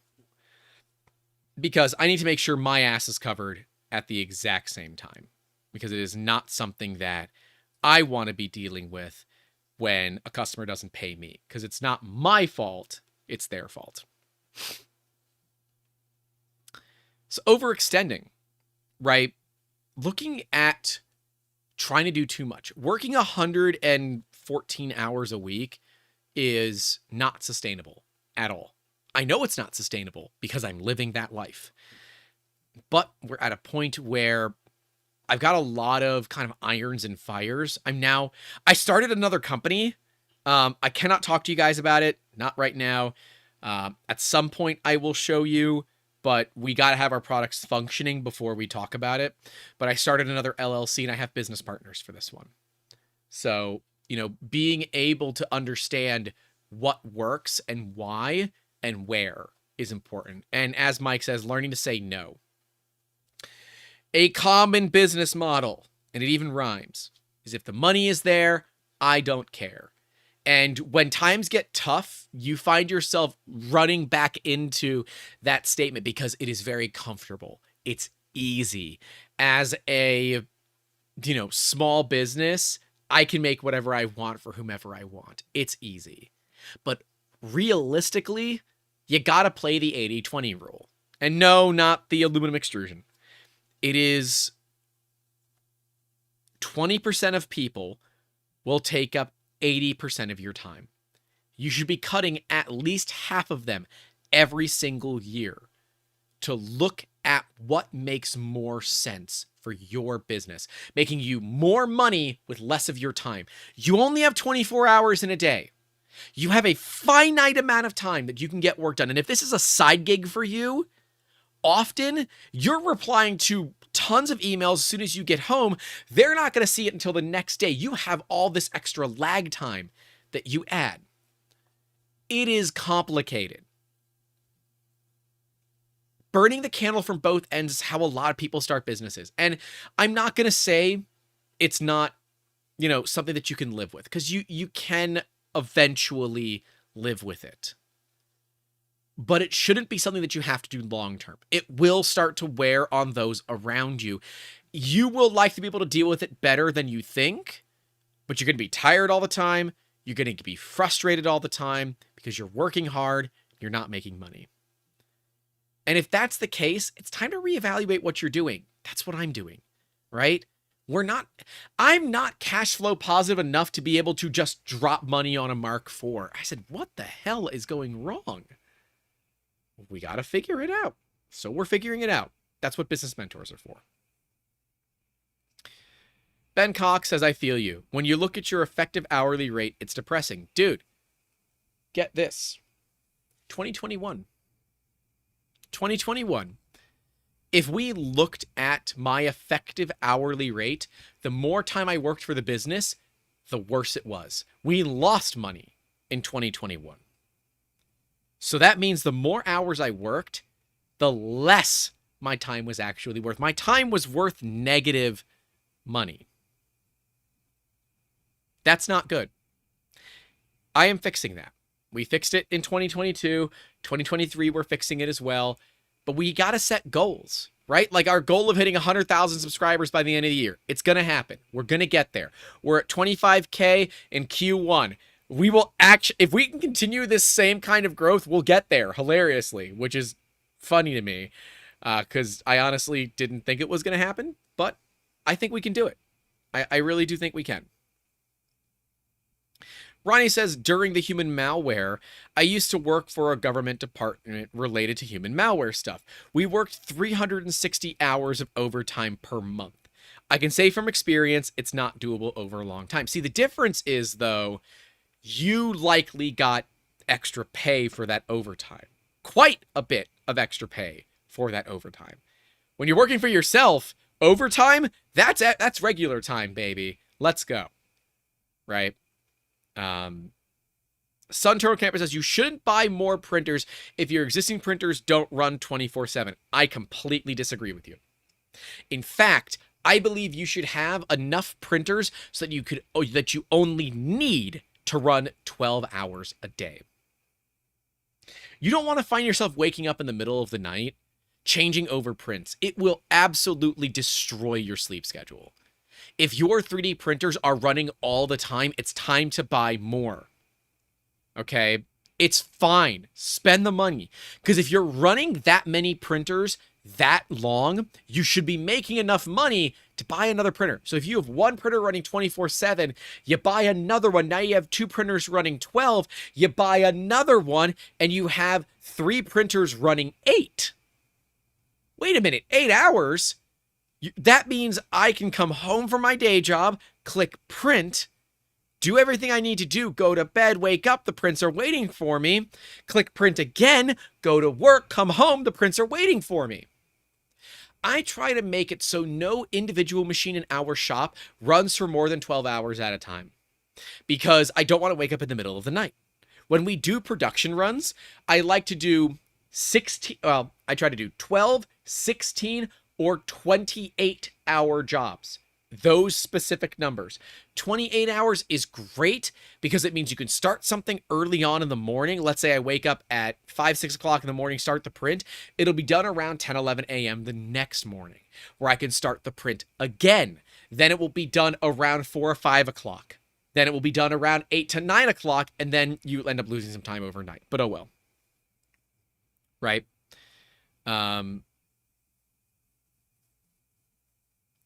Ben Cox says, I'm on the broken sleep cycle at the moment. I had banked on the XL in October. Buddy, kind of me too. You don't see us running a lot of the printers behind me very often because, honestly, we're not doing a ton of printing right now. We're doing a lot of design work, hence why we've been trying to hire designers. But we're not doing a ton of printing, which is interesting. But I make more money on designing per hour than we do printing, so I'm fine with that. If you are waiting for an XL and are running all this where you're running ragged, you should have made enough money by now to pay for even a Soval SV06 or an SV06 Plus, which I've got my tracking number. It's on its way, but it's probably going to have to wait for 2 weeks to do the unboxing. I'm sorry, because I won't be in town in a week. So, or I won't be in town in 6 days. I won't be in town that Saturday. We normally do our unboxing streams on Saturdays. So, oh, that's right. You're in Australia, so it's a little bit different. You were looking to buy a 2-month-old Mark 3S Plus selling locally for 850 Australian dollar dues, and a Mark 4S 1500 brand new. Took too long to decide and missed it. There will be more. There will be more. Ben, if you're not a Patreon member, send me an email. I'll connect you with one of our Patreon members who works for a pretty serious distribution company for 3D printing in Australia. I'll get you guys connected and see if there's something that, maybe they've got some sort of, decent machine for low money that can help you move through. I believe the Soval SV06 is the right move for a business that will need to grow but doesn't have a ton of money to spend. But if you're doing all this work, 24 hours of printing over and over and over and over again, and you only have the money for a Soval SV06, you are too damn cheap. Raise your prices. Damn it. It's tough because, especially in countries like, oh, cool, talk to the other Australian in our Discord. I forget who people are. I'm sorry. DM him or tag him in an off topic and talk to him about it because he's local-ish to you. You guys are in the same country, and you guys have the same problem. He should be able to help you out, or at least point you in the right direction. So, yeah. I like helping people. This is what I do, right? Like, I want to help people. This is why we started this channel. I want to help people. I like helping people. It's fun. Makes me feel good. Makes me feel like my day is not wasted. Going to yell at Spectrum on the phone. I'm not going to yell. I'm not going to yell at tech support people. Not going to do it. Remember, be nice to people. Chris Callis says local equals in the same country. Look, for Australia, honestly, that's good enough. Because it is so... Australia has so many issues with importing that if there is a distributor that has distribution channels throughout the country, you're good. I know they're not technically all that close, but they're like 8 or 12 hours away, I think I saw, which is like effectively 2 states away from me. So it's closer than you think. So stop it, Catlet. And I want to give a shout out to Element 256. He helped out with this a lot. There's been a desire to bring him on as a co-host. So we might have him on as a guest. But we got to get him to get a camera, get him a good microphone and that kind of thing first. And he's also in the UK, which makes timing a little bit complicated. But thank you, Element 256, one of our Patreon Discord members who has been incredibly valuable in all of this, but gave us a lot of these ideas. So, as Ben says, Australia is the same landmass as the US with 1/16 the populated area and 1/1,000,000th the amount of firearms.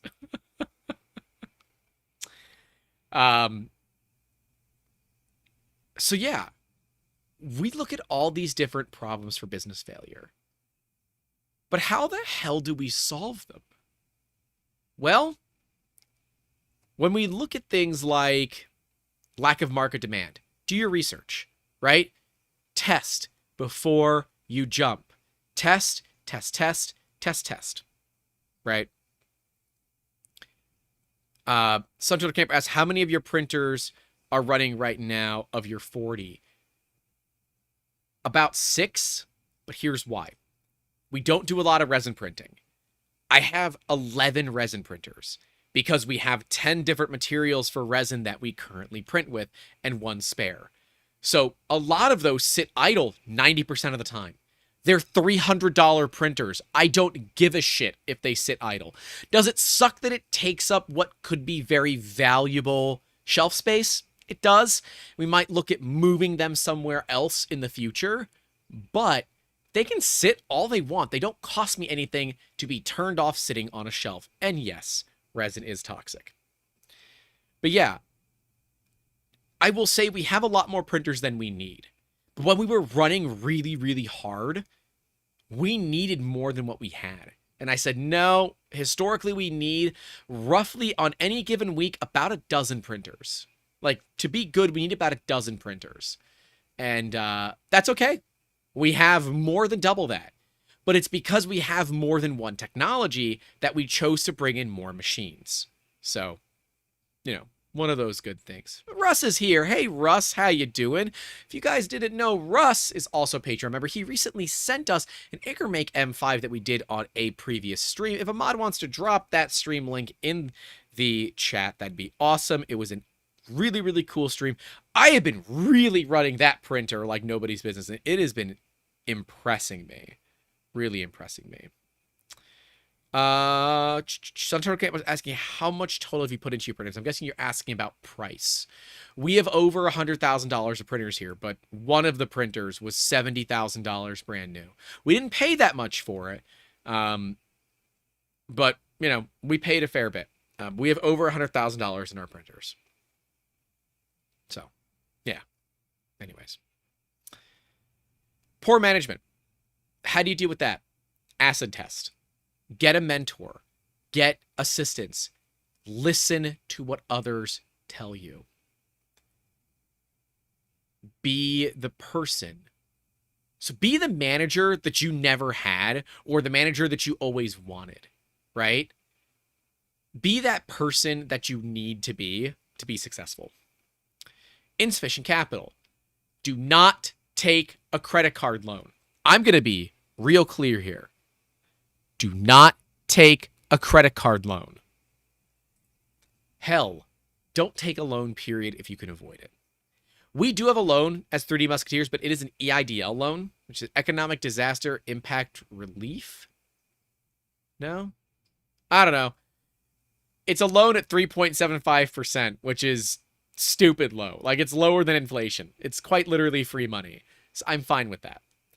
But bank loans, and especially credit card loans, are incredibly predatory. So be careful about that kind of thing. If you don't have enough money to start your business, then don't start it. Take some time. Run it part-time on a shoestring budget if you have to. But don't just jump headfirst and say, I'm going to spend $200,000 to build my dream business, and it's just going to work. Please don't do that. Because chances are, it's not going to be a good deal. Suntotal Camper is asking, how much do you generate a year? That is one of the few questions I will not answer. What we make a year is private. We are a private entity, and that is the way it is going to stay. I am sorry, but I will tell you in 2021, we made negative money. I ran a very successful nonprofit in 2021. Very successful nonprofit in 2021. Very successful. Duff says, would it be worthwhile to have an attorney come up with the fine print for contract estimates, invoices, etc. early on? If you are doing jobs that big early on, yes. But if not, no. The way that we run 3DM, if it is less than $1,000, it's cash up front. I don't give a shit. And no need to be sorry, Sunturtle Camper. It's fine. I just don't like talking about it because it's like it's putting the success or lack of success of my business on blast. If you are in the Discord, I'll be more, honest about the number that we lost in 2021. But I can tell you we made profit last year. It wasn't as much as I was hoping for, but we are going to be changing that this year. So it's all about having that right mindset and getting in the correct direction. But understand, it might not always go your way. And sometimes there's nothing that you can do to avoid it, right? So if you need to, take a loan, but have a really stacked business plan, and especially binding letters of intent or sales that you can basically pull the loan against, right? Something where you've got these monthly payments, let's say we get a contract doing metal 3D printing for an aerospace company and we need to buy a $500,000 printer. Well, I've got a contract here that's got all these terms in it. It's clean. It's all above board. And we go to the bank and we say, all right, we need a capital expenditure loan so that we can buy a piece of capital equipment. The machine is $1.5 million, a system that you can basically push it against, right? Something that you can state, hey, I've got a system here that makes sense. Yes, I know you dropped, but it's about bank loans, right? A bank will loan you contract to push for. We are now over 6,000 frames dropped. And we're dropping more frames. Hooray! More frames dropped. More frames dropped. This is the stream. More frames are dropped. We're still dropping the frames. I have no clue. This is going to end up... God, this is going to go audio only. I forget that I'm going to use this audio only. Oh, that's embarrassing. Well, is what it is. Sorry, guys, we are now over 7,000 frames dropped. 2% of the entire stream has been dropped. I'm sorry, but there's literally nothing I can do about it. Welcome to Spectrum. Welcome to Spectrum. Allison 3D says, keeps dropping. Need to invest in better internet connectivity. It'd be great, Allison, but I've now had Spectrum internet out at my house 5 times in the past 2 weeks. I now have a brand new line from the tap at the pole all the way to my modem, and we still have problems. So it's not me, it's them. And if you feel so, I don't know, inclined, feel free to tweet at Spectrum. Tag me in it. Let me know. It is not yet over 9,000 frames, but God, if it is, we will have to clip that part of the stream. Because I'll make a thing about it. Ben Cox says at least the percentage is improving. It was up at 3%. It is now at 2%.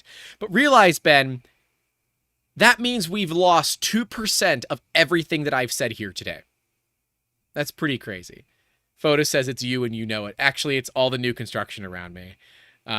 We have proof that it is not me, and the techs here today saw it. I am excited that they finally got to see the exact problem that I'm dealing with. Anyways. So how do you deal with lack of differentiation? Well, just differentiate. I mean, that's a pretty easy thing that you can do. Just choose a different segment. Move into a segment that doesn't have a ton of competition into it, rather than one that does. It is okay to go into a market that already has some competition because it validates the market that exists. Being a first mover can be a little dangerous because there is no market validation for you.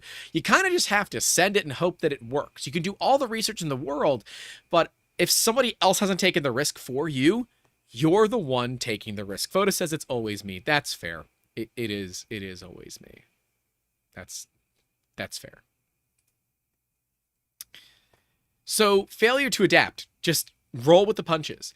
If you're getting all these jobs in agricultural work and you say, well, I don't want to do agricultural work, and agricultural people keep coming to you, shut up and do agricultural work because that's where the money is. Do you want money or not? If you don't want money, don't do the work. But if you want money, do the work. Now, if you say, well, that's just not my business model, and you have other business coming to you, and you don't need the agricultural work, then you don't have to move toward it. But it might make sense to add a wing of your business that caters to it, because that sounds like money, and all you got to do is answer the call. Insufficient marketing is going to be a problem that you have when you first start. You can't spend all this money on advertising and marketing and all that, so it is what it is, right? Word of mouth is good. Getting out there is good. Making some videos on social media doesn't hurt. That one you just kind of have to work through. a lot of maker style businesses end up being referral based. Set up a referral platform if you want, a program where people that are customers of yours can refer other business, maybe get a discount or some cash when these referrals get brought into you. It's great business practice. It is used incredibly in the trade industries, like plumbing, electrical, air conditioning. These are industries that rely heavily on referrals. Hell, mechanics. Do you go to the random mechanic at the end of the road that you've never met, or do you ask your buddy or ask, Facebook or Twitter, hey, who in the Tampa area has got a good mechanic? You're asking for a referral. Referrals are so valuable in a form of marketing, and outside of a good customer experience for the customer, costs you nothing. I mean, unless you set up a referral platform, which you should. You should, by the way. Poor customer service. Don't be a dick. Moving on. Economic factors. There's really nothing you can do about that one. If an economic factor comes into play and you lose your day job and you can't do it, yeah, it happens. It is what it is. I hate that for you, and I'm sorry, but that's life sometimes. Know when to fold. Know when to fold your business, right? It's okay to have a business that fails. Start up again when you're able to. It's fine. Poor customer... Oh, we already said poor customer service. Competition. Don't go into a market with a ton of competition. It's not worth it. Unless you are somehow able to differentiate, and that is going to guarantee you business. Trying to compete in a already heavily saturated market is a waste of time. Like looking at the hair, this is just like a thing. Hair care market is so heavily saturated that new business pretty much has to play the game of craft beer. These are small batch hair care products that are sold exclusively online, right? That's how they make their business models. They're not able to sell in stores because the big businesses end up taking up all the shelf space. And what happens is these niche brands start to be able to scale appropriately, and then they become not a niche brand anymore and become an on-the-store shelf kind of brand, which is really, really cool. Sun Total Camper says, all money comes from making a bank loan. Money you loan to the bank, make out of thin air, but they still can take your house, car, company if you don't deliver. I mean, that's not wrong. Gregory Pfeiffer says, trying to get into a few different markets, aim for ones well established that are easy to get into, and look into recession-proof ones as well. As a maker business, recession-proof markets are kind of complicated. Education, to me, is one of the few pretty much recession-proof markets because people will still always be going to school. Now, of course, we're seeing a resurgency in trade work where people are choosing to opt out of going to college and instead go directly into a trade position. But that's okay. There's nothing wrong with going directly into a trade job. In fact, some good trade jobs pay really, really well money. And as Mayor Makes says, niche brand. Yes, Mayor Makes is a very niche brand of small batch resin. Yes, custom formulated just for you. Yeah, it's true. As Ben Cox is saying, the agricultural analogy, there's an opportunity cleverly disguised as a problem. Exactly. You have an opportunity to do more business, not a opportunity to miss out on some. We are at 8,323 dropped frames for the stream. I think I have to keep streaming until it gets over 9,000 so we can clip it and use it, because I'm only mildly upset at this point that I have all this new equipment and it still isn't working. Bless it. Just bless it. Competition. How can you deal with competition? Be nice, basically, and don't go into a market where it is heavily controlled. The good old boy businesses. And if you don't know what I'm talking about, go find businesses that work with government. A lot of them are good old boy businesses. They know everybody in the room they need to know, and they are there out of nothing other than a formality, and they instantly get the jobs. Those are good old boy businesses. Don't mess with them. They are big enough to completely crush you, and it will be a problem. Don't mess with good old boy businesses.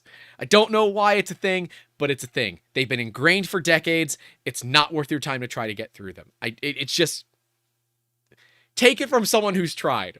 You don't generally win. Mr. Pfeiffer says, if you can make 3D printed items for vices, tobacco, alcohol, cannabis, you will be well set. Regardless of how bad the economy does, people will not neglect their vices. You should say just products that hurt people, because people always do things that hurt people. And you're right, especially in the cannabis industry. But you need to make sure that it is legal. If cannabis is not legal where you are, it can be considered paraphernalia or paraphernalia related. And the last thing you need is a knock from the good old letter boys. You don't want to be dealing with feds. So, yeah. So understand your markets, but, you know, it's a thing. R3DZ says, good old boy businesses are the Florida men of the job world. Honestly, you're not wrong. They absolutely, and I'm in Florida, and they're like extra Florida men, right? They come in, they're in these meetings at like government, they're at government level meetings.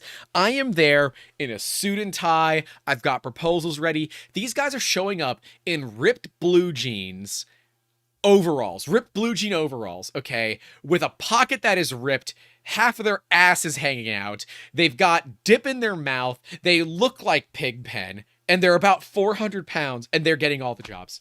Why? Because they know the people on the board. I had a much better proposal than they did. It didn't matter. They took the proposal of the good old boy because it's the good old boy who knew that he had that job as soon as he showed up.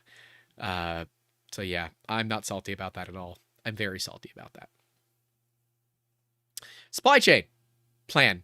Have inventory. If you don't have access to retail stores like Micro Center, maintain enough inventory to get you through at least a couple of months of work that you need to do. I know that means you got to have extra storage space, and that means shelves and organization and things that all of us hate for the most part. But it is a requirement if you want to be able to weather a storm, whatever that storm may be. It is important that you do that kind of thing. So just, you know, be careful. Yeah, and Jonas, if you put a smiley face or any emoji at the end of whatever you type, it deletes whatever you type. It's a YouTube thing. Don't ask me why. I don't know. Mayor Makes says, I tried to make a maker product and made a mainly B2B product. You might end up in a niche you did not expect. And for you, your product's the same. It doesn't matter. And I think realistically, the reason that you end up as a B2B is because not a lot of people know about you. You are a small business, and businesses find you because they need the properties that your resin has. And if you guys don't know, I actually have the bottle handy because I had it handy the last time he was here. Let me grab it. This is Maramakes engineering resin. It's basically Peak in a bottle. And if you don't know what Peak is, you're probably not the right customer for this. This stuff is like bloody affordable too. Highly, highly recommended. This is good resin. We're going to have at some point, I'm not great at testing materials, and I'm not CNC Kitchen. And it's like, I feel like I can't do the test justice because I'm not Stefan. So I don't know. But I will be using it in upcoming videos, so stay tuned. Jonas says, I have a hard time wrapping my head around the getting into a market. If we just, for example, take a market where there is no competition, how do I see that it is even there? Market research. You figure out who your target audience is, what they are, right? Male, female. You can go as deep as race, gender identity, sexual preference, so that you can really refine who you need to talk to. You go around and you ask. You say, you know, you can go to Facebook groups. Facebook groups are amazing. Like, let's say you make a product that fixes a product. Okay. I'm going to go with a dishwasher part because a lot of people break their dishwashers. So it's a part to fix a dishwasher. You find a Facebook group that is dedicated to this dishwasher and say, hey, I had this part break on my dishwasher. Would you guys have any value for this if I sold them? And you'll see very quickly, nah, man, that's a you thing. It's not a me thing. You know, you might find out there's no value to it. You can put it on Etsy and see what happens, but a lot of times you need to do your market research. That is doing things like market analyses, a SWOT analysis, understanding where these opportunities lie, and you need to put product where the people would be. So if you're making a product for dishwashers, don't go to Home Depot and hang out on the lumber aisle to ask people if they have a problem with their dishwasher. They don't care. Go hang out in the plumbing aisle. That's where you want to find the people. If you're trying to find a broad target market, airports, I'm told, are a great place to go, but obviously you're limited to how far through security that you can get. I've always said Walmart if you're staying local, or some retail store that has a wide market reach, because then if they're interested, they'll come to you. Even further, you'd want to look at doing focus groups and other market research. This used to be a thing. It's not a big thing anymore, but when you would walk through a mall and when you make eye contact with them, they're going to come up and ask you something. They normally have a clipboard with them, and they're going to ask you some questions. And if you answer their questions, they might ask you if you want to come to a presentation. All of that is a market research study. That's what those are. These are people that are not afraid to walk up to you and ask you questions. If you fit the target market that they're looking for, whether it's, I'm a white male in my 30s, okay? If that is the target market they're looking for, they're going to come up to me, they're going to ask me a question, right? Like the gentleman that asked for my help when I walked out of Walgreens. He needed help with his car. He figured he's a young guy in his 30s. He probably knows about cars. I do, and I knew exactly what his car problem was. He got lucky, but he took his target, and it works out. I wasn't able to fix his car because I had to come home to a meeting, and I still feel bad about it.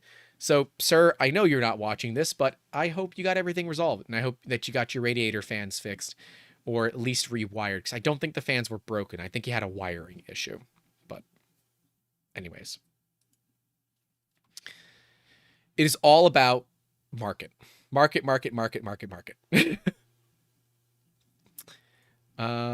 see. What other questions do we got? R3DZ says, peak in a bottle, now you have my interest in resin. Exactly. See, the average consumer is like, peak? What's peak? Polyether ether ketone. It's amazing. It's a god plastic. It is pretty great. Super Caro says, last time that happened to me in Florida, they wanted to sell me a timeshare. And if you think timeshares are a good investment, go watch John Oliver's piece on it. They are a disaster. A disaster. Why am I being pinged? I'm being pinged. Am I dropping more frames again? Yep. We're almost there. We're almost there. Come on, 9,000. Come on, 9,000. 8,600. 8,700. 8,800. 8,900. We're over 9,000 frames dropped, ladies and gentlemen. Over 9,000 frames dropped.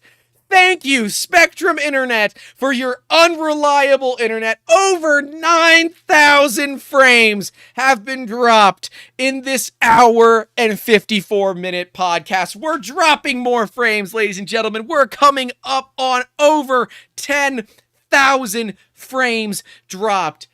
96, 95 frames dropped in this podcast. My God! Spectrum Internet is terrible. I am so frustrated. I am going to take a screenshot of myself with how many frames I have dropped, because this is just ridiculous. That is just absolutely ridiculous. But we did it, Reddit. Over 9,000. We did it, Reddit. Oh my gosh. How ridiculous. Congrats! We did it! My internet still sucks! Over 9,000. Gregory Fiber with the $50.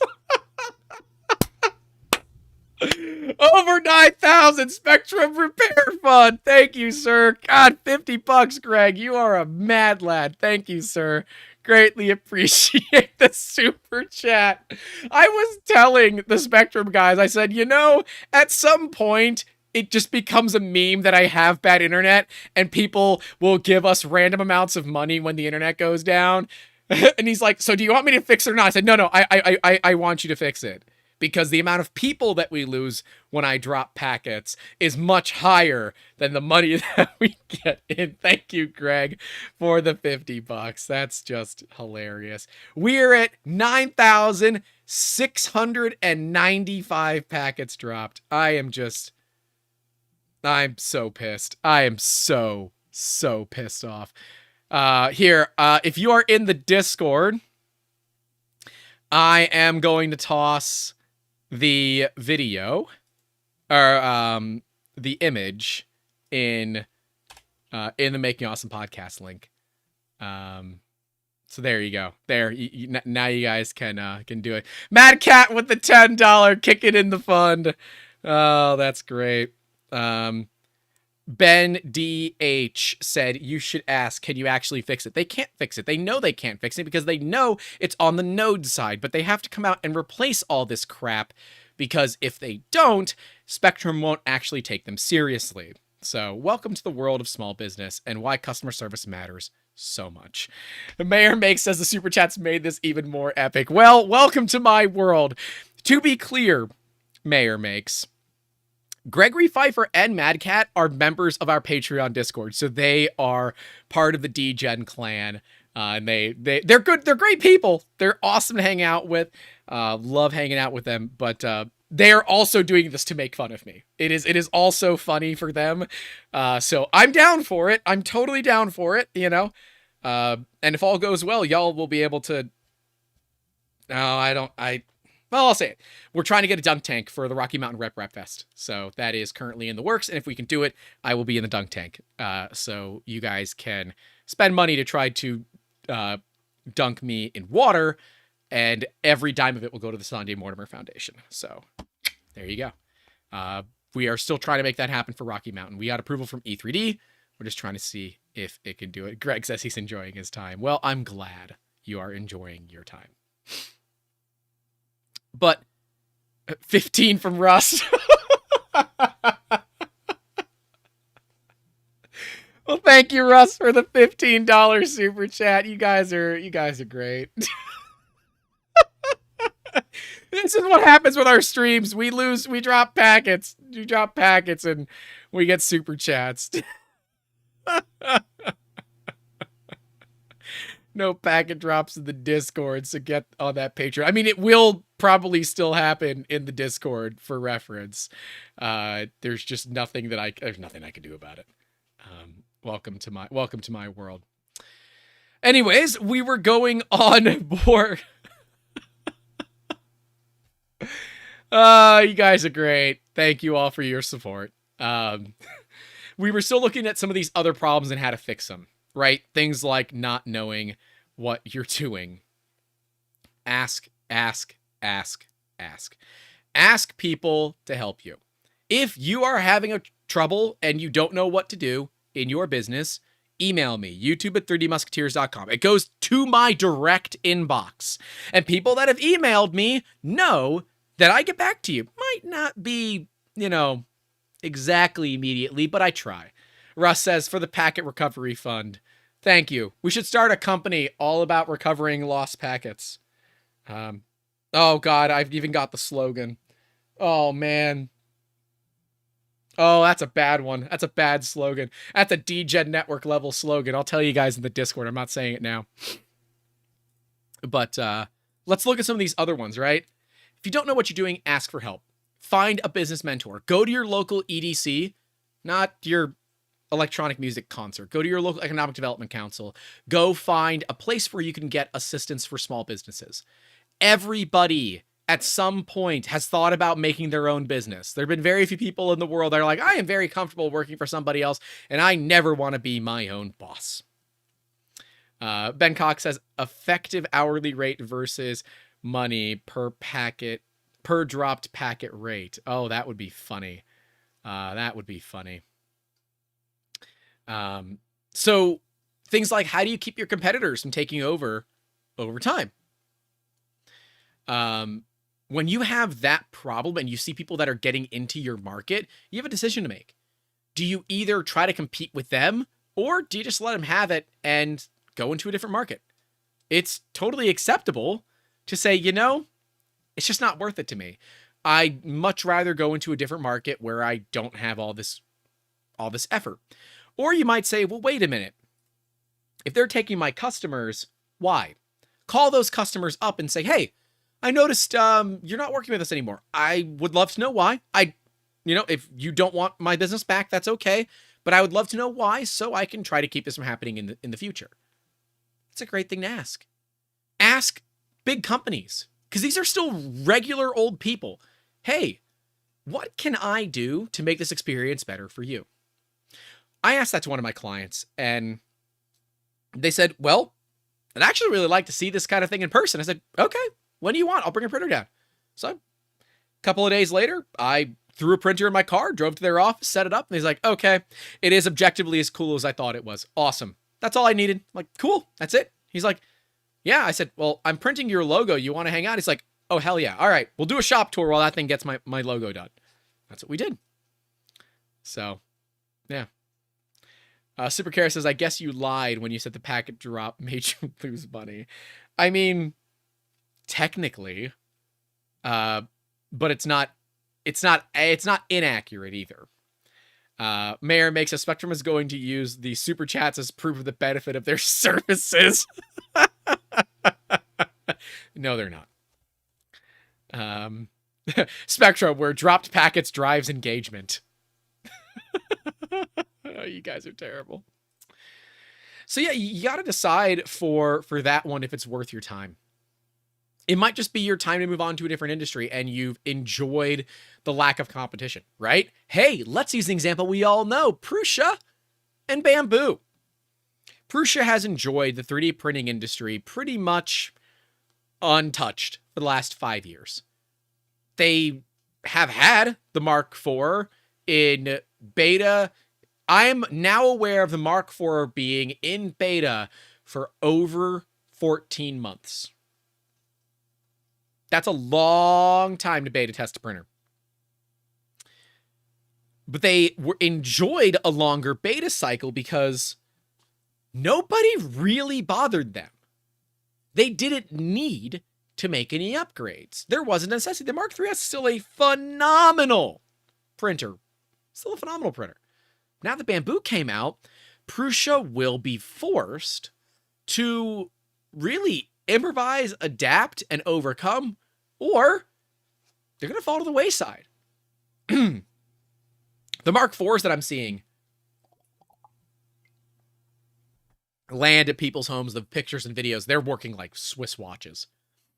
Tyler from TG Creative said, this was one of the easiest from box to printing experiences that I've ever had. He said, honestly, could have been done in sub 10 minutes if I wanted it to. He said it was that simple. It's amazing. But now that there's a new competitor, Prusa will be required to kind of keep up. And as I've said before, everybody wins.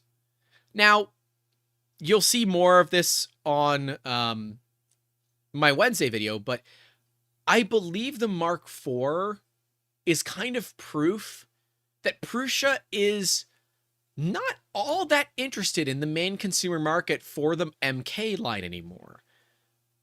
I believe that they're going more prosumer, light industrial, and small business. And the Mini is more of the one for everybody because it's much more affordable.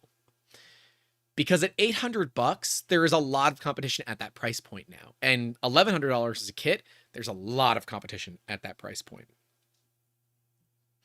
And as Suntotal Campus says, SV06 Plus, right? SV06, an amazing printer. There's a lot of competition. My SV06 Plus is on the way. I'm excited. I'm excited. $300. Hope it's good. but I have different expectations for a $300 Soval than I do for a $1,000 Prusa. So, but when we are looking at, these are clones, right? The Soval SV06 is a clone of a Mark III. Let's not lie about it. It's what it is. And the Plus is a Mark III that took the blue pill. It's a Viagra joke. If it is just a bigger SV06, I'm down. I'm 100% down. And I'm going to buy a few more because I need printers that have big build volumes, like yesterday. So I am really, really excited for it. But there will be limitations to what's possible. Ronnie says, I have a set of SV06s now. Damn, those things are impressive, especially given the price. I agree. They're damn good machines. And while I still want to get a Mark IV, but I'm not saying, divest in Soval, buy Prusa, right? I'm saying that there is value to other things. Super Cares is for $1,000 Prusa. I expect at least one bag of gummy bears. They come with gummy bears. Don't worry. Come with gummy bears. But I will say the value proposition for me, at my perspective, where I am at, of a Prusa, is not as great anymore as what it used to be. I love the plug and play, but I'm also at a point where I can basically use these Sovals and get 95% for a quarter of the price. I love the idea of the Mark IV, and I'm curious to see how the 30x10 fan fares better than the 5015 when it comes to cooling. I'll be very curious to see. I love the way they've made their system incredibly easy to use, so A+ to that. And I dig it, right? I think that's a great printer. Jonas E is asking, what printer do you recommend is the main printer for a small business? I got a CR10, but that one likes to be tinkered with, and tinkering is not a good business model for me. If you are just starting, it is a Prusa. If you don't want to tinker, it's a Prusa. If you don't mind a little, like I've got a farm of Prusas. I don't mind having machines that require a little bit more attention than nothing, but are a quarter of the price. If you don't mind a little bit of extra effort, and specifically with the Soval SV06, it has no filament runout sensor, so you got to be careful about that, then it's a great printer. And as Russ says, the Neptune 3 Pro has been flawless for him. I like the Neptune series as well. The Neptune 3 Pro Plus and Max, amazing machines. I think that they really do need to have all metal hot ends. And I really don't see the advantage of a 500 millimeter bed slinger. I think that's absolutely ridiculous. But yeah, Stuart McClellan says that's the same paradigm as NHL versus AHL hockey tickets. 95% of the hockey for 10% of the cost. So you mean you get all the fist fights without all the crazy phantom. Got it. But yeah, I love the Soval. I've heard great things about, Elegoo's Neptune 3 Pro Plus and Max. I mean, they won #2 spot for our best 3D printers at the time. It was maybe of 2022. I think that was when we did the video. Great machines, right? But I think for a business, it is worth realistically spending that extra money on Prusa in the beginning. Mayor Make says, as a guy that has printers running like Grant has behind his head, I very much value my Prusa minis for their silence. I'd be the customer for the Mark IV, but there's other stuff I need first. That's fair, and a very, very valid thing to say. I believe that there is good out there, and I believe that the Prusa still has a lot of value, but because I know what I'm doing, I'm okay with saying, I don't really need any customer support. I don't really need a warranty. I'll buy the spare parts and end up doing some of the labor myself, and I'll still end up winning versus something like a Mark III's. The silence of the Mark IV is scary, how quiet it is. And for a printer with input shaping, if any of you have ran a Voron, or for me, it's the Bamboo, it is so freaking loud. It is so loud. It gives me a headache. And if I can run 80% of the speed of a Bamboo and be as quiet as a Mark III or quieter, you know what? It's kind of worth dealing with a bed slinger to deal with the noise reduction. So you got to think about where those printers are going to go too. Some people would say Bamboo's a great investment. I think it's a hit or miss. But yeah, you got to be careful with noise, especially if it's a home-based business. Especially if you work from home and have 3D printers running in the background. Boss, you'd be like, what the hell's that noise? You'd be running RTX voice the whole time so they can't hear anything else going on in the house. But yeah, as Mad Cat says, the SV06 is one of the best printers they've ever used. And I didn't know there were SV06s for $185, as Blackadder says. Missed on that. I would have bought a few more at $185. Shit, it's a great price. But there is a lot of value out there. And as a small business, if you have a lot of experience, your first printer, I still think should be a Prusa, and maybe your second should still be a Prusa, because a lot of times they are just going to work. But when it comes to building out a farm, I don't know, man. These Sovels are catching my eye. And I like the Elegoo version, but they're still V wheels. I believe that ball bearings are better than V wheels, in my opinion.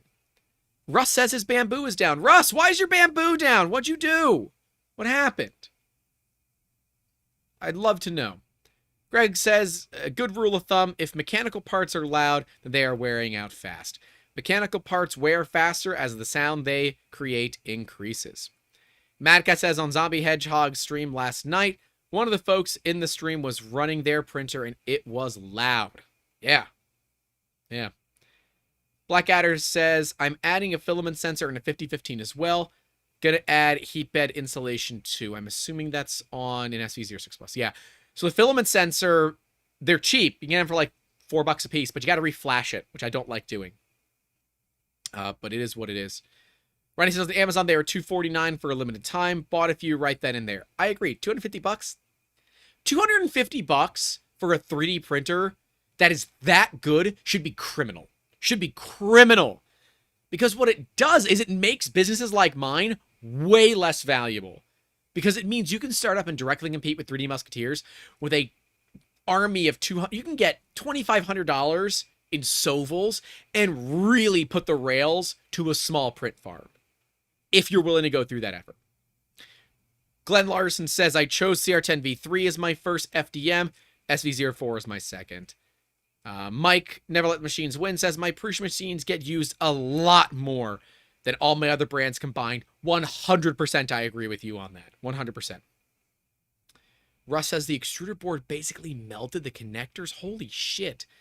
Russ, if you don't get service in an amount of time that seems reasonable to you, so 3 days or less, let me know, and I will start pinging people.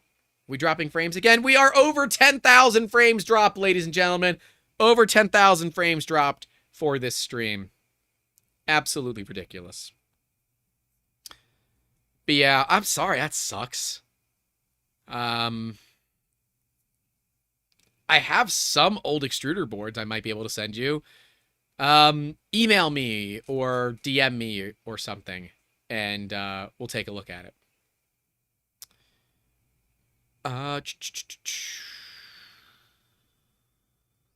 Glenn Larson says, I'm actually considering getting one more newbie friendly ones to help me learn all the things that are less newbie friendly on the CR10 and SV04. That's a good point. Having printers that are easier to run mean you learn faster, right? So anyways, guys, we're over 2 hours deep into this, so I'm going to call it. I appreciate y'all coming out, dealing with over 10,000 packets lost during this stream. I guess I got to clip that one more time here so that I can tweet at Spectrum and say, over 10,000 packets lost, or 10,000 frames lost in a 2 hour and 15-minute live stream is unacceptable. If you are part of our Discord, I will be in the voice chat as soon as we end this, so come over and hang out. And if you're listening back audio only, you're a week lagged, and you should come hang out with us live basically every weekend right on YouTube. Don't forget to like, comment, subscribe, all the things. Patreon, YouTube channel members, PayPal in the description down below. Support the creators that you enjoy. That's really all I got for you guys today. Stay safe out there. Don't forget to call your loved ones. And as always, keep making awesome. Have a good one.